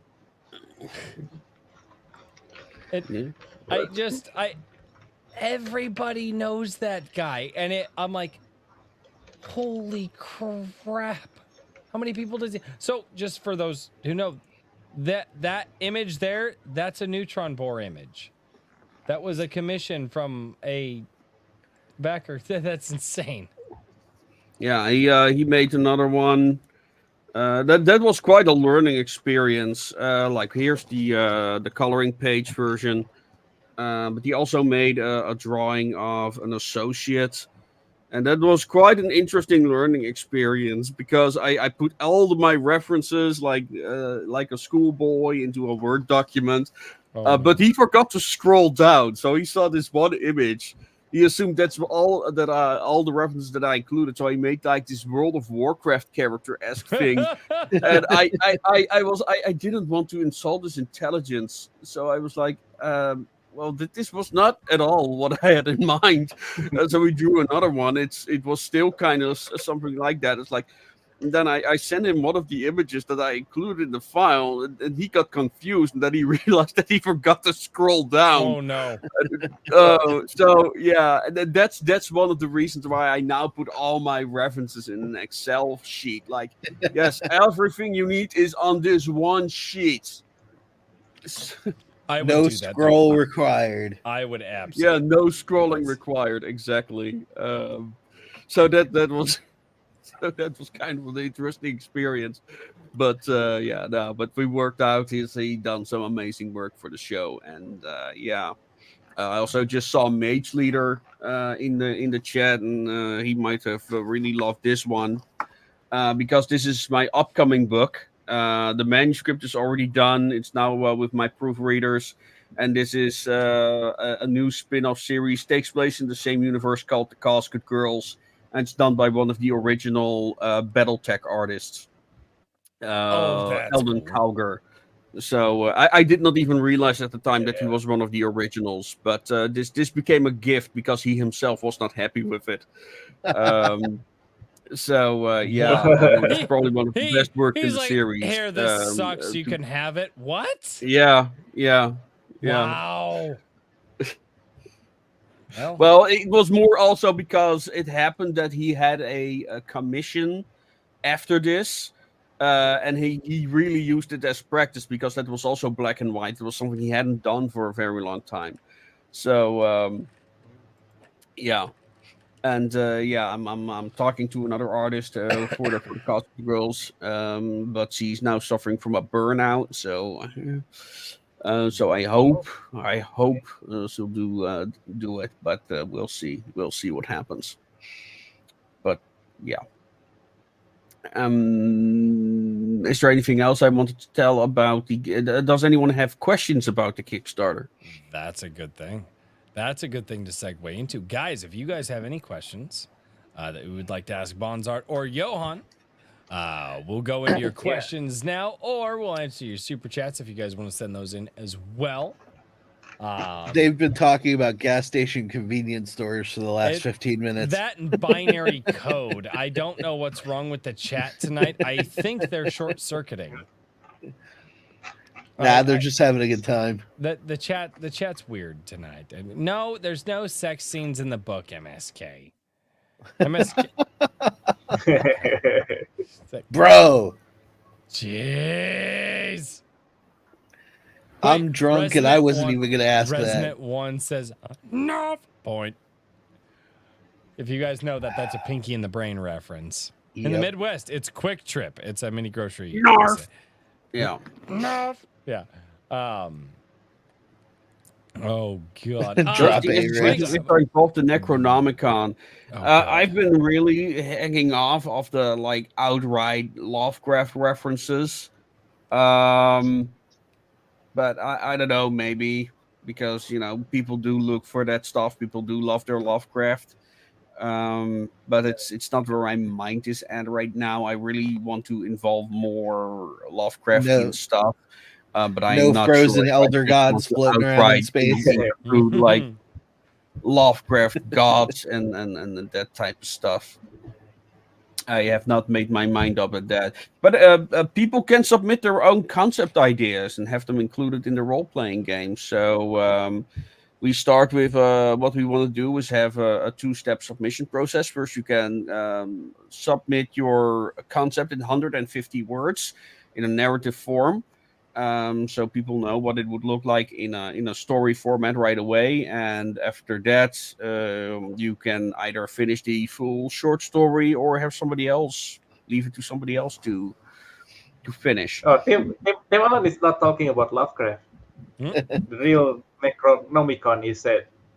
Yeah, Tim Allen says he was talking about the real Necronomicon, the Book of the Dead. Oh, good Lord. I mean, we could include an item that has that name. I mean, it's not that on Outlet. There's got to be a Klaatu Barada Nikto reference at some point. I think I'm more interested in, I forgot the name of those codexy, but those really weird medieval codexy with all those weird art and just strange. I forgot the names of them, but there are like several of them. They don't know if these things are forgeries or if magical books, because they're also written in a language that people do not understand. So we don't know if this is just a joke or if somebody was thinking about, or we don't know. I forgot the names of them, but they're real. I always love stuff like that, real or fake. I absolutely love old writings like that can just lead people to like, is this thing? Because or you read things, you're like, wait, were these the conspiracy theorists of their time? Because something like that. You have to. Well, it is fun because like what I want to do with my series is that I start like an actual history, and then it like with my Mad Indian guy, that it starts like an actual history and then it goes off into science fiction. And what I want to do with and I also want to have references to books like that. Yes, the Kogas Gigas. Well, that's not the one I was thinking about, but is a very similar manuscript. yeah. Um, I forgot the name of it, but it's very similar to the Codex Gigas. I Not the, think the this key one is from to, Hungary not that I have in mind. not the key, the lesser key of Solomon, right? It's not that. Could you The repeat less that? the lesser key of Solomon, the The Solomon. Lesser Key of Solomon. That's also an interesting book, but no, that's not the one. Yeah, but I think it's Um, too magical. It it leaning a bit to fantasy. yeah, but it's definitely also an interesting book. There's this Yeah, YouTube but very channel interesting. Esoterica that talks a lot about books like that, and I highly recommend it if you love the history of esotericism and early Christianity. Um, so yeah, it has interesting stuff in there. I mean, I love like old references to magic and stuff. Definitely I want have to. 2 questions for you guys. Actually, Okay. one for each of you. From Maji Chan. She says, "Do you sometimes write stories not related to your world?" Not often. I recently started like experimenting with some high fantasy because I have very little connection to fantasy. So I'm trying to figure out if I can write fantasy that I do actually enjoy. Mm-hmm. See, I find that fantasy is one of my favorite genres to read because the one thing about fantasy when it comes to magic is I don't care how magic works. I love that. When it comes to like science fiction, like everybody wants to explain, you know, a lot of people want to explain exactly how it works and the math behind Yeah. it and this, that, and the other. And good science fiction can just say, hey, we developed this thing, you know, centuries ago and it just works now. Oh, and by the way, that thing is centuries ahead of where you are. And it works. And magic works in the same. I like magic when it works like, hey, this magic. The guy said, make fire from my hand. Fire appeared from his hand. Why? Doesn't matter. That's what I like about a lot of the fantasy setting is when somebody says the magic did a thing, I don't need to ask the question, well, how did the magic do that? I just know, oh yeah, it's magic. It did the thing. And I love that. And some people they want to know the equation behind it, the math behind the magic. I don't care about the math behind the magic. But Maji Chan says a little bit of a typo here, but she's Johan. Is there something you like to make or draw just for an escape? What do you mean about an escape? So Something I like. Just for fun. yeah, so do you do something just for fun or just to kind of you get stressed out in the day and you create something just on a page just to kind of get away from a stressful day? Is there anything Not that you do really. like that? I, when I am stressed in drawing, I just don't draw. There you go. But Yeah. yeah, sometimes, but sometimes there are. I like ideas actually. So I like stories too. So maybe I just draw something, a concept or anything like that. Maybe just that. Just just draw what is in my mind. I think like I once tried to. What if the what I try to visualize I to draw a martial artist in space just like that just like that. That sounds cool. That would be interesting to say the least. That would be Yeah. very interesting. Wait. Uh-oh. He's drunk. The Voynich Codex. What That might be it. That might be it. VOYNICKH or CH? I don't remember. But I think that's the one you were talking about. Yeah, I think so too. I think it's the Voynich, yeah. Drunk brain just needed a little while. Yeah, it's one of those words where you're like, but I think that's the one. Yeah, it's So I am what you would call a redneck. I'm not sure if you guys are familiar with American rednecks, but we're not the smartest of Americans. I have no idea what you guys are talking about.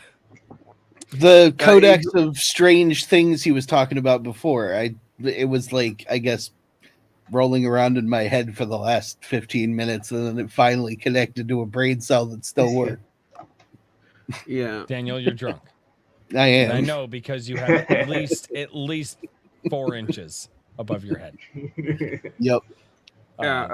I'll put in the name in the chat. Then you can Google it at your own leisure.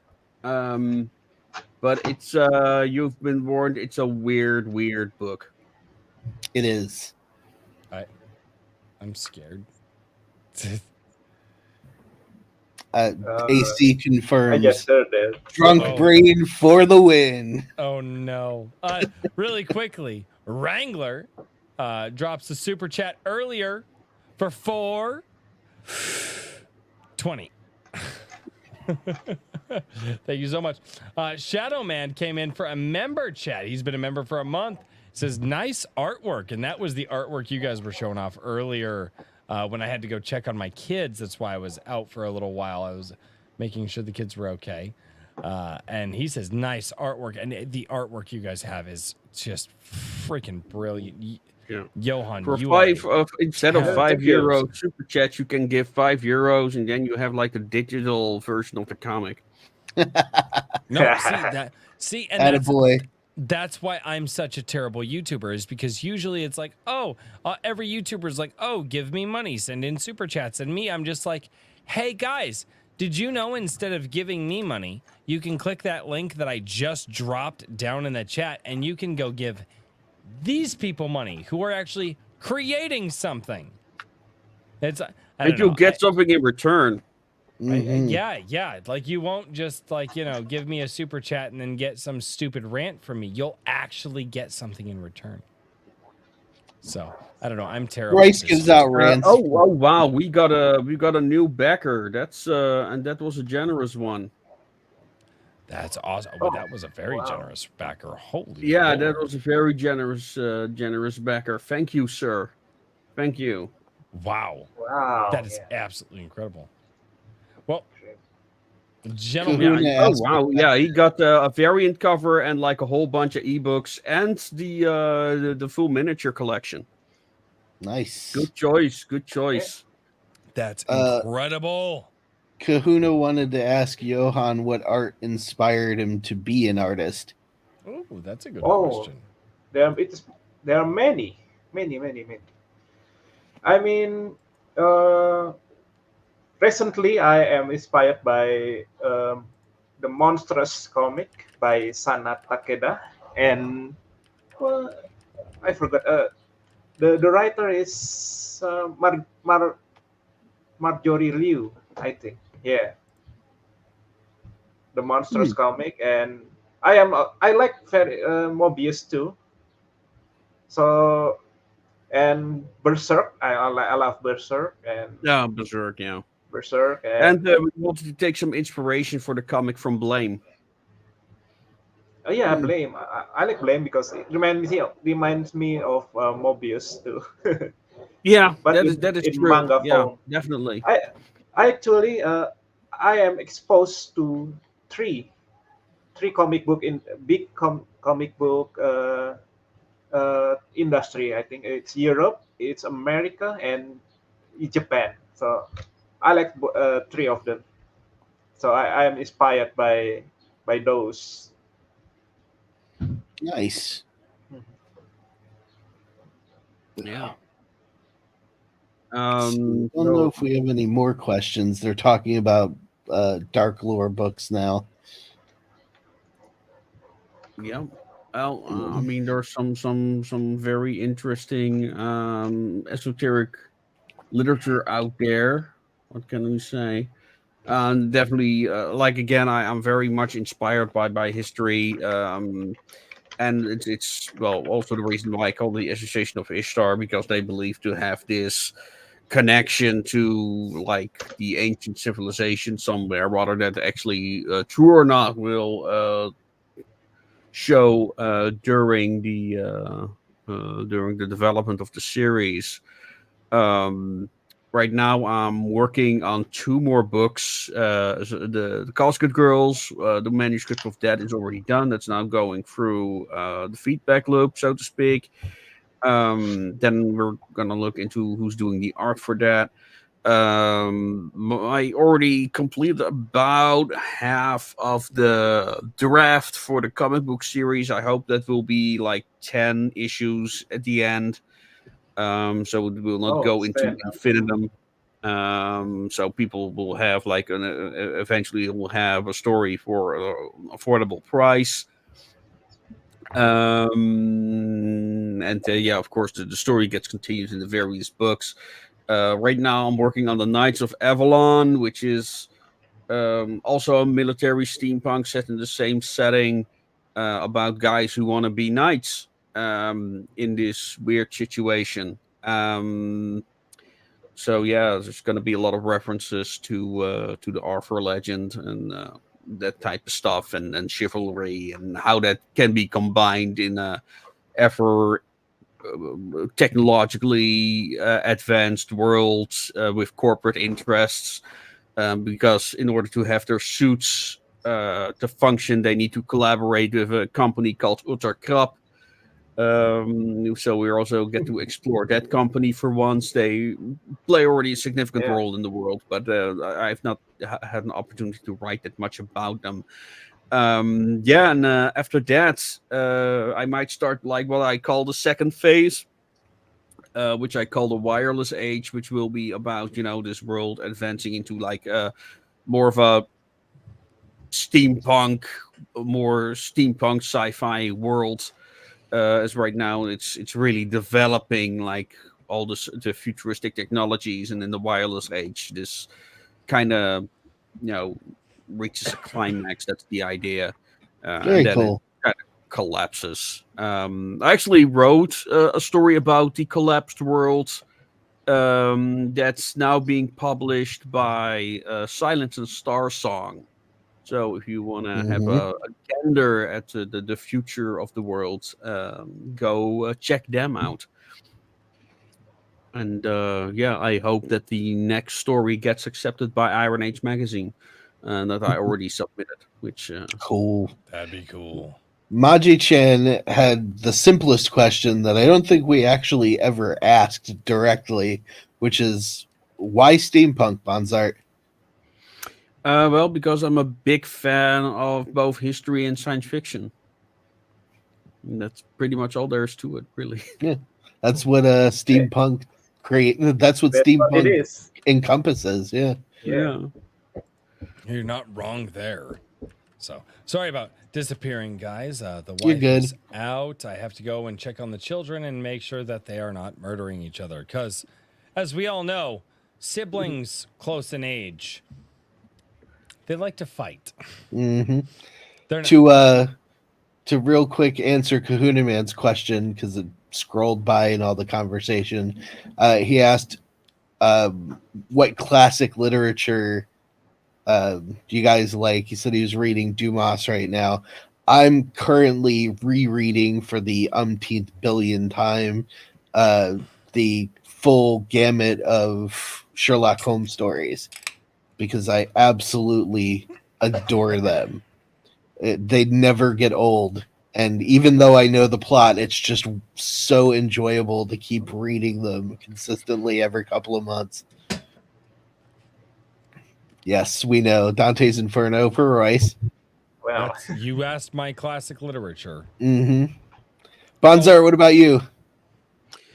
Well, I'm dyslexic, so I don't read for fun. Okay. So I really depend on. Yeah, I'm really also for my videos. I'm really listening to a lot of nonfiction. So yeah, but don't. Paradise Lost is definitely something that I really want to read at some point. Paradise Lost. That's a good one. And of course, got to go with some Jules Verne if you're steampunking things. Mm-hmm. Yeah, I haven't really looked at them for a very long time. I do have some of the original prints on my shelf there. Inherit those from my parents. But I did grow up with Jules Verne. I still need to finish listening to We. It's considered to be one of the first dystopian novels. Mm-hmm. I mean, and of course the Shadow stories. I still need to finish listening to the original audio dramas. They are so good, aren't they? Yeah, they're amazing. Can I throw in a second classic? Well, Shoot. I consider him a classic. Edgar Allan Poe. I think He was a wild man. He was a wild man. A lot of tragedy in his life, but I still think to this day that Edgar Allan Poe, as an American author, is one of the few authors who was actually able to. He's one of the few American authors who was actually able to convey tragedy through poetry in what he wrote. There's not a lot. There are not many authors who can pull that off in general. Edgar Allan Poe, I think, is one of the best. Is one of the best American authors to have ever lived. Be right back.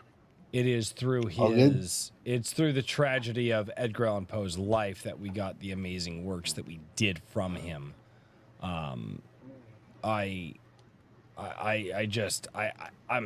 just where I'm at. I've got his entire works leather bound. So do I.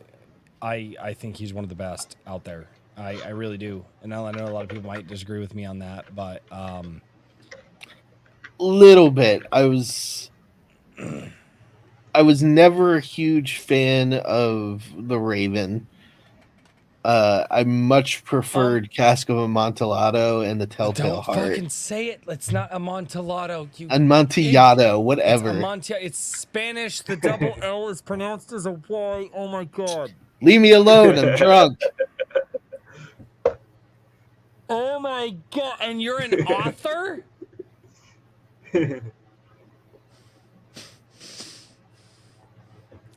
I'm genuinely disappointed in you right now, Daniel. It's Cask of Amontillado.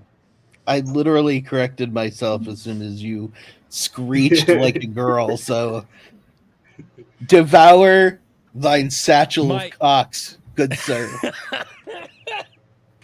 My favorite Poe short story is A Telltale Heart. A Telltale Heart is, that... Bar none, Telltale Heart's fantastic. Dude, it is. I think that most people don't understand The Raven in and of itself. The first time I read it wasn't in high school. I know a lot of people read it in high school. I didn't. I knew people... I read it actually of my own volition.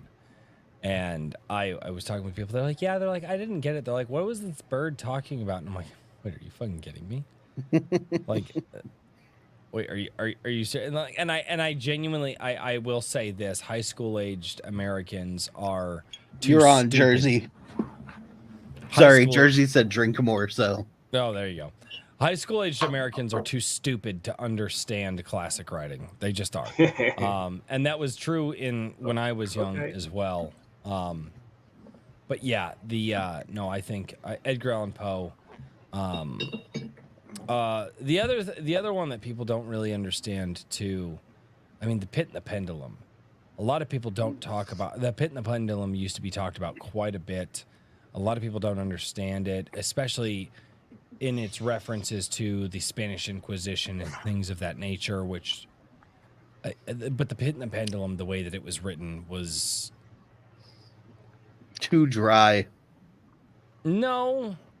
Yeah. No. In comparison to the rest of his works, it was very dry. Okay, yes, a man sitting there wondering when the actual blade was going to cut through his stomach and going and sweating through all of that. You think that was dry?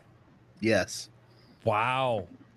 The writing of it was dry. No, you're wrong. Just flat out, you're fucking wrong. No. Daniel, you and I are gonna fight so much. If I ever write a book, I can't have Daniel edit it because he and I are just gonna go blow for blow. It's just gonna devolve. No, I will say this: A Telltale Heart, though. A Telltale Heart is up there for me. I will, but anyway, sorry. Queenie says also, Annabelle Lee. RH Snow, thank you for your pledge. Oh, that's awesome! RH. Wow, Snow. Rosa. Thank you.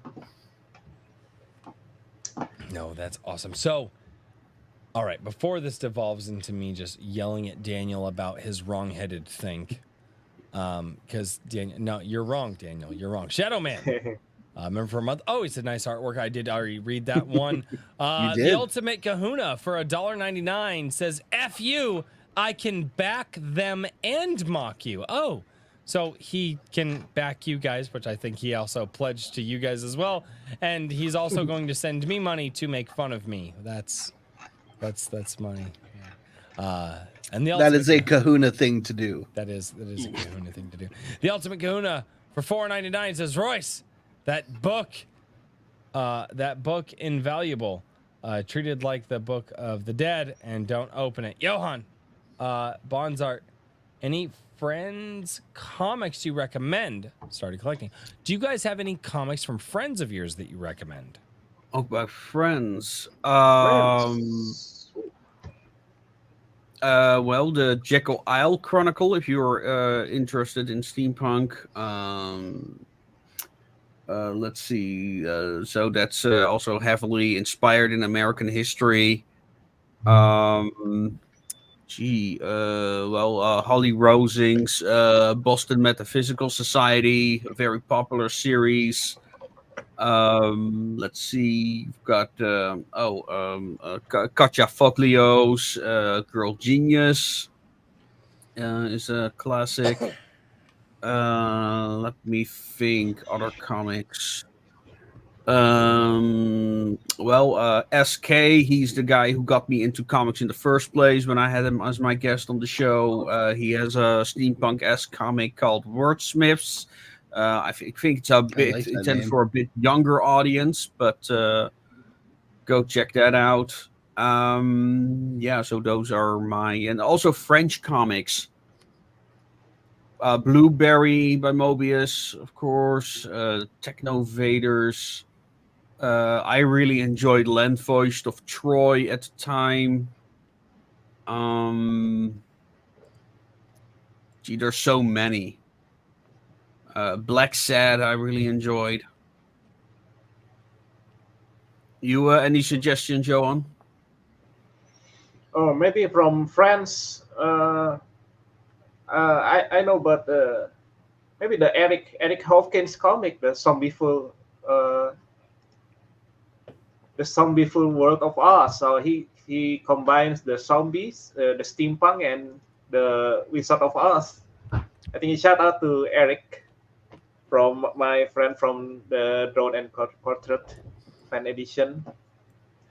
And for the other titles, I have mentioned before, the Monsters from Marjorie Liu and Sana Takeda. And I think I would recommend Akira from manga. Oh, yeah. Akira manga, yeah. Ooh. That's a popular one. I've heard a lot about Akira. Yeah. Mhm. Akira, lot yes. about Akira. And if you're looking for something more comedic, French comic wise, look into Asterix and Obelisk and Lucky Luke. Love those as a Asterix kid. and Obelix is great. Yep. I want to read these real quick. So 10 Cage just became a member of A Drink with Crazy over on the YouTube channel. Thank you so much, 10 Cage. And he also gifted 5 A Drink with Crazy memberships as well. So that is technically 6 memberships because he became a member himself and then gifted 10 A Drink with Crazy memberships. So thank you or 5 A Drink with Crazy memberships. So sorry, my brain is not functioning. And then Maji Chan. And I'll probably leave this as the last question unless somebody super chats, because I am fading very fast, and Bonsart woke up at 2 o'clock in the morning to do this. Yeah, it's 5 a.m. now. Where Oh, it's 5 a.m. Yes. Dude, you need. Maji Chan says, any advice for amateurs? So, Bonsart, Johan, any advice for amateurs? For writers, well, like I said, I'm for backers. I'm currently posting presentations on writing, which I highly recommend, and you'll get access to those for just $1. You already get them. The pilot of that series is on my channel. I have a lot of videos on writing and genre writing on my channel overall, so go check those out. If you want to improve your writing overall, one exercise I recommend is, instead of submitting entire short stories to proofreaders, ask people to judge 3 of your lines. Because if you make mistakes in those 3 lines, you'll probably make those same mistakes throughout the story. That's my experience. So that's how I gauge people's skill level, essentially. Just submit 3 lines, have people pick those apart. You'll learn a lot more from that than asking people to judge a story where you'll make the same mistakes over and over and over again. Yeah, Honored, we also have a Discord community where I have a thread dedicated to that. And so, yeah. Okay. I've never heard that before, and that makes a lot of sense. Johan, any advice for amateurs? From me, I always suggest to expand your references. So if you're a writer, you want to be a sci-fi writer, you need to write maybe history or any books, not related to the genre you are in, because it will expand your mind. I mean, the Foundation by Isaac Asimov was inspired by a history about the Roman Empire. Yeah. And if you are a comic artist, try to expand the style. I mean, if you are drawing manga, I think you can always pick reference from the American comics too, or European comics too, to expand. So expand your reference. Or if you are a comic artist that you try to, if you want to make your own comics, you write your own comics. Don't just read comics, but read novels and read other books other than comics. It will expand your story too. I think that's it.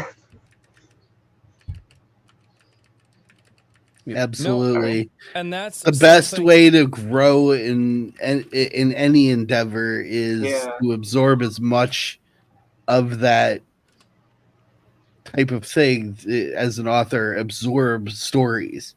You don't necessarily have to read them. You can listen to them audiobooks. There's a whole gamut out there of ways to do it. Artists absorb different types of art.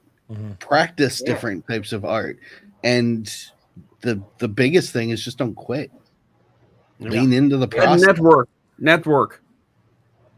Yeah, well, join Discord communities, talk with people, ask them questions. Get in contact with experienced writers. Most of them will love to help you with advice.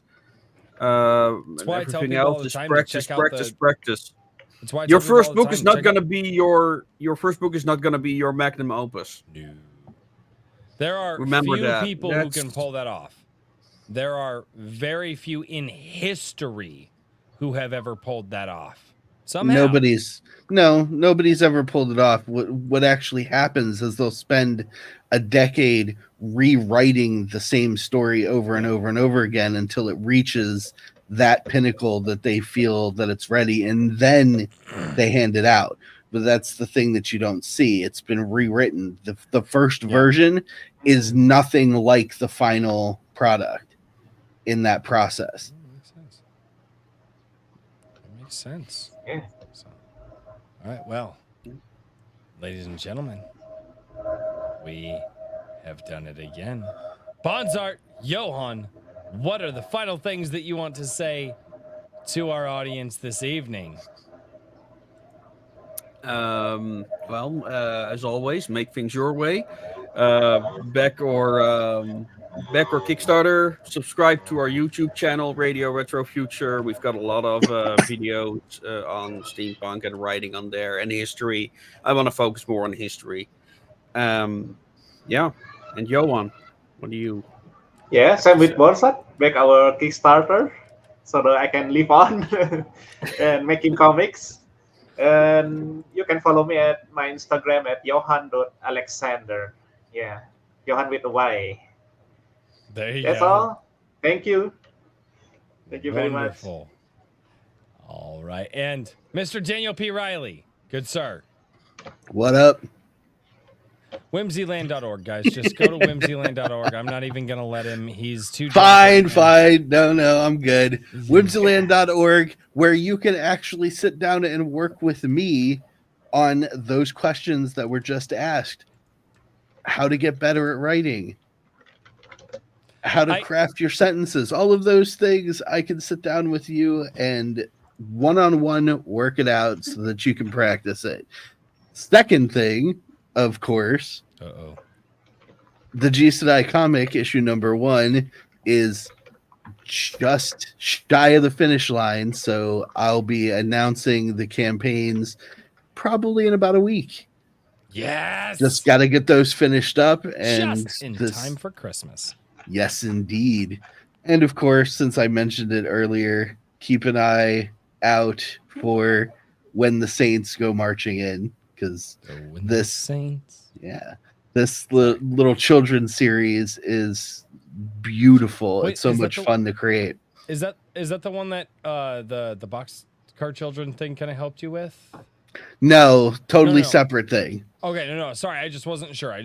Sorry. Yeah, there was a conversation around that. Yeah. Yep. What I was talking about in the beginning of the show, the children's semi-comic about Catholic saints, we're tentatively calling it When the Saints Go Marching In. I'm down. Oh yes, you did mention that. Sorry, I was very distracted. I'm drunk and I can still remember what happened 2.5 hours ago. I've had to go up and check up on children and stuff since then, and yeah. Very nice, Daniel. I'm a Catholic too, by the way. Well, you really? Wonderful. I am glad to hear. I am. Well, hopefully, I could still call myself that. I've not been faithful for many years. I've been getting closer, and I've been getting back to it. But that's a whole other story. Go to confession, you'll be fine. That's a whole other story. So, ladies and gentlemen, we did it. We finally did it. We have completed yet another Iron Age Nights. And I'm so happy to have had everybody on the show. Bonsart, Johan, thank you so much for being here. Dude, guys, I hope I wish you all the success. Johan, you are a talented artist. Very much so. Thank you very much. You got Thank you. And Bonsart, you are as passionate as ever. And this time I noticed this time you were not scrambling to get your background together like you did before. Yeah. In the first, yeah, he was all set up. I know, he was all set up. Yeah, because we was a half an hour late last time. Yeah. I know. It was all right. No worries. And he even engaged Bond villain mode, the chat noticed. He did. Yeah. Dude, you are dapper as hell, man. It's 3 o'clock in the morning and you show up just completely dapper. You're looking good. And here I am, my redneck self in my work jacket and a black t-shirt. I need to start dressing up for these things, man. You need to get some culture, Royce. I'm good. Stop thinking Pit and the Pendulum isn't dry. Oh my God, I'm gonna.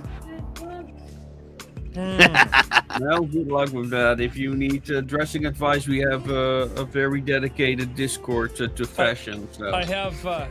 No, I know how I would love to dress in my daily life. I just don't have the money for it. Oh man, you can find everything at thrift shops. You really I can. hate thrift You can stores. sell those. I hate. You can sell the I don't book. like thrift. There's a reason I don't like thrift stores. We'll get into that That later. they book. But ladies and gentlemen, hopefully, I have to say this. Hopefully tomorrow we will actually be playing Star Shatter. We've been the last 3 times we've tried, we've failed. Hopefully tomorrow we'll be live with Star Shatter. And until next time, Right. cheers, everybody. Good night, everybody. Good night. Good Good night.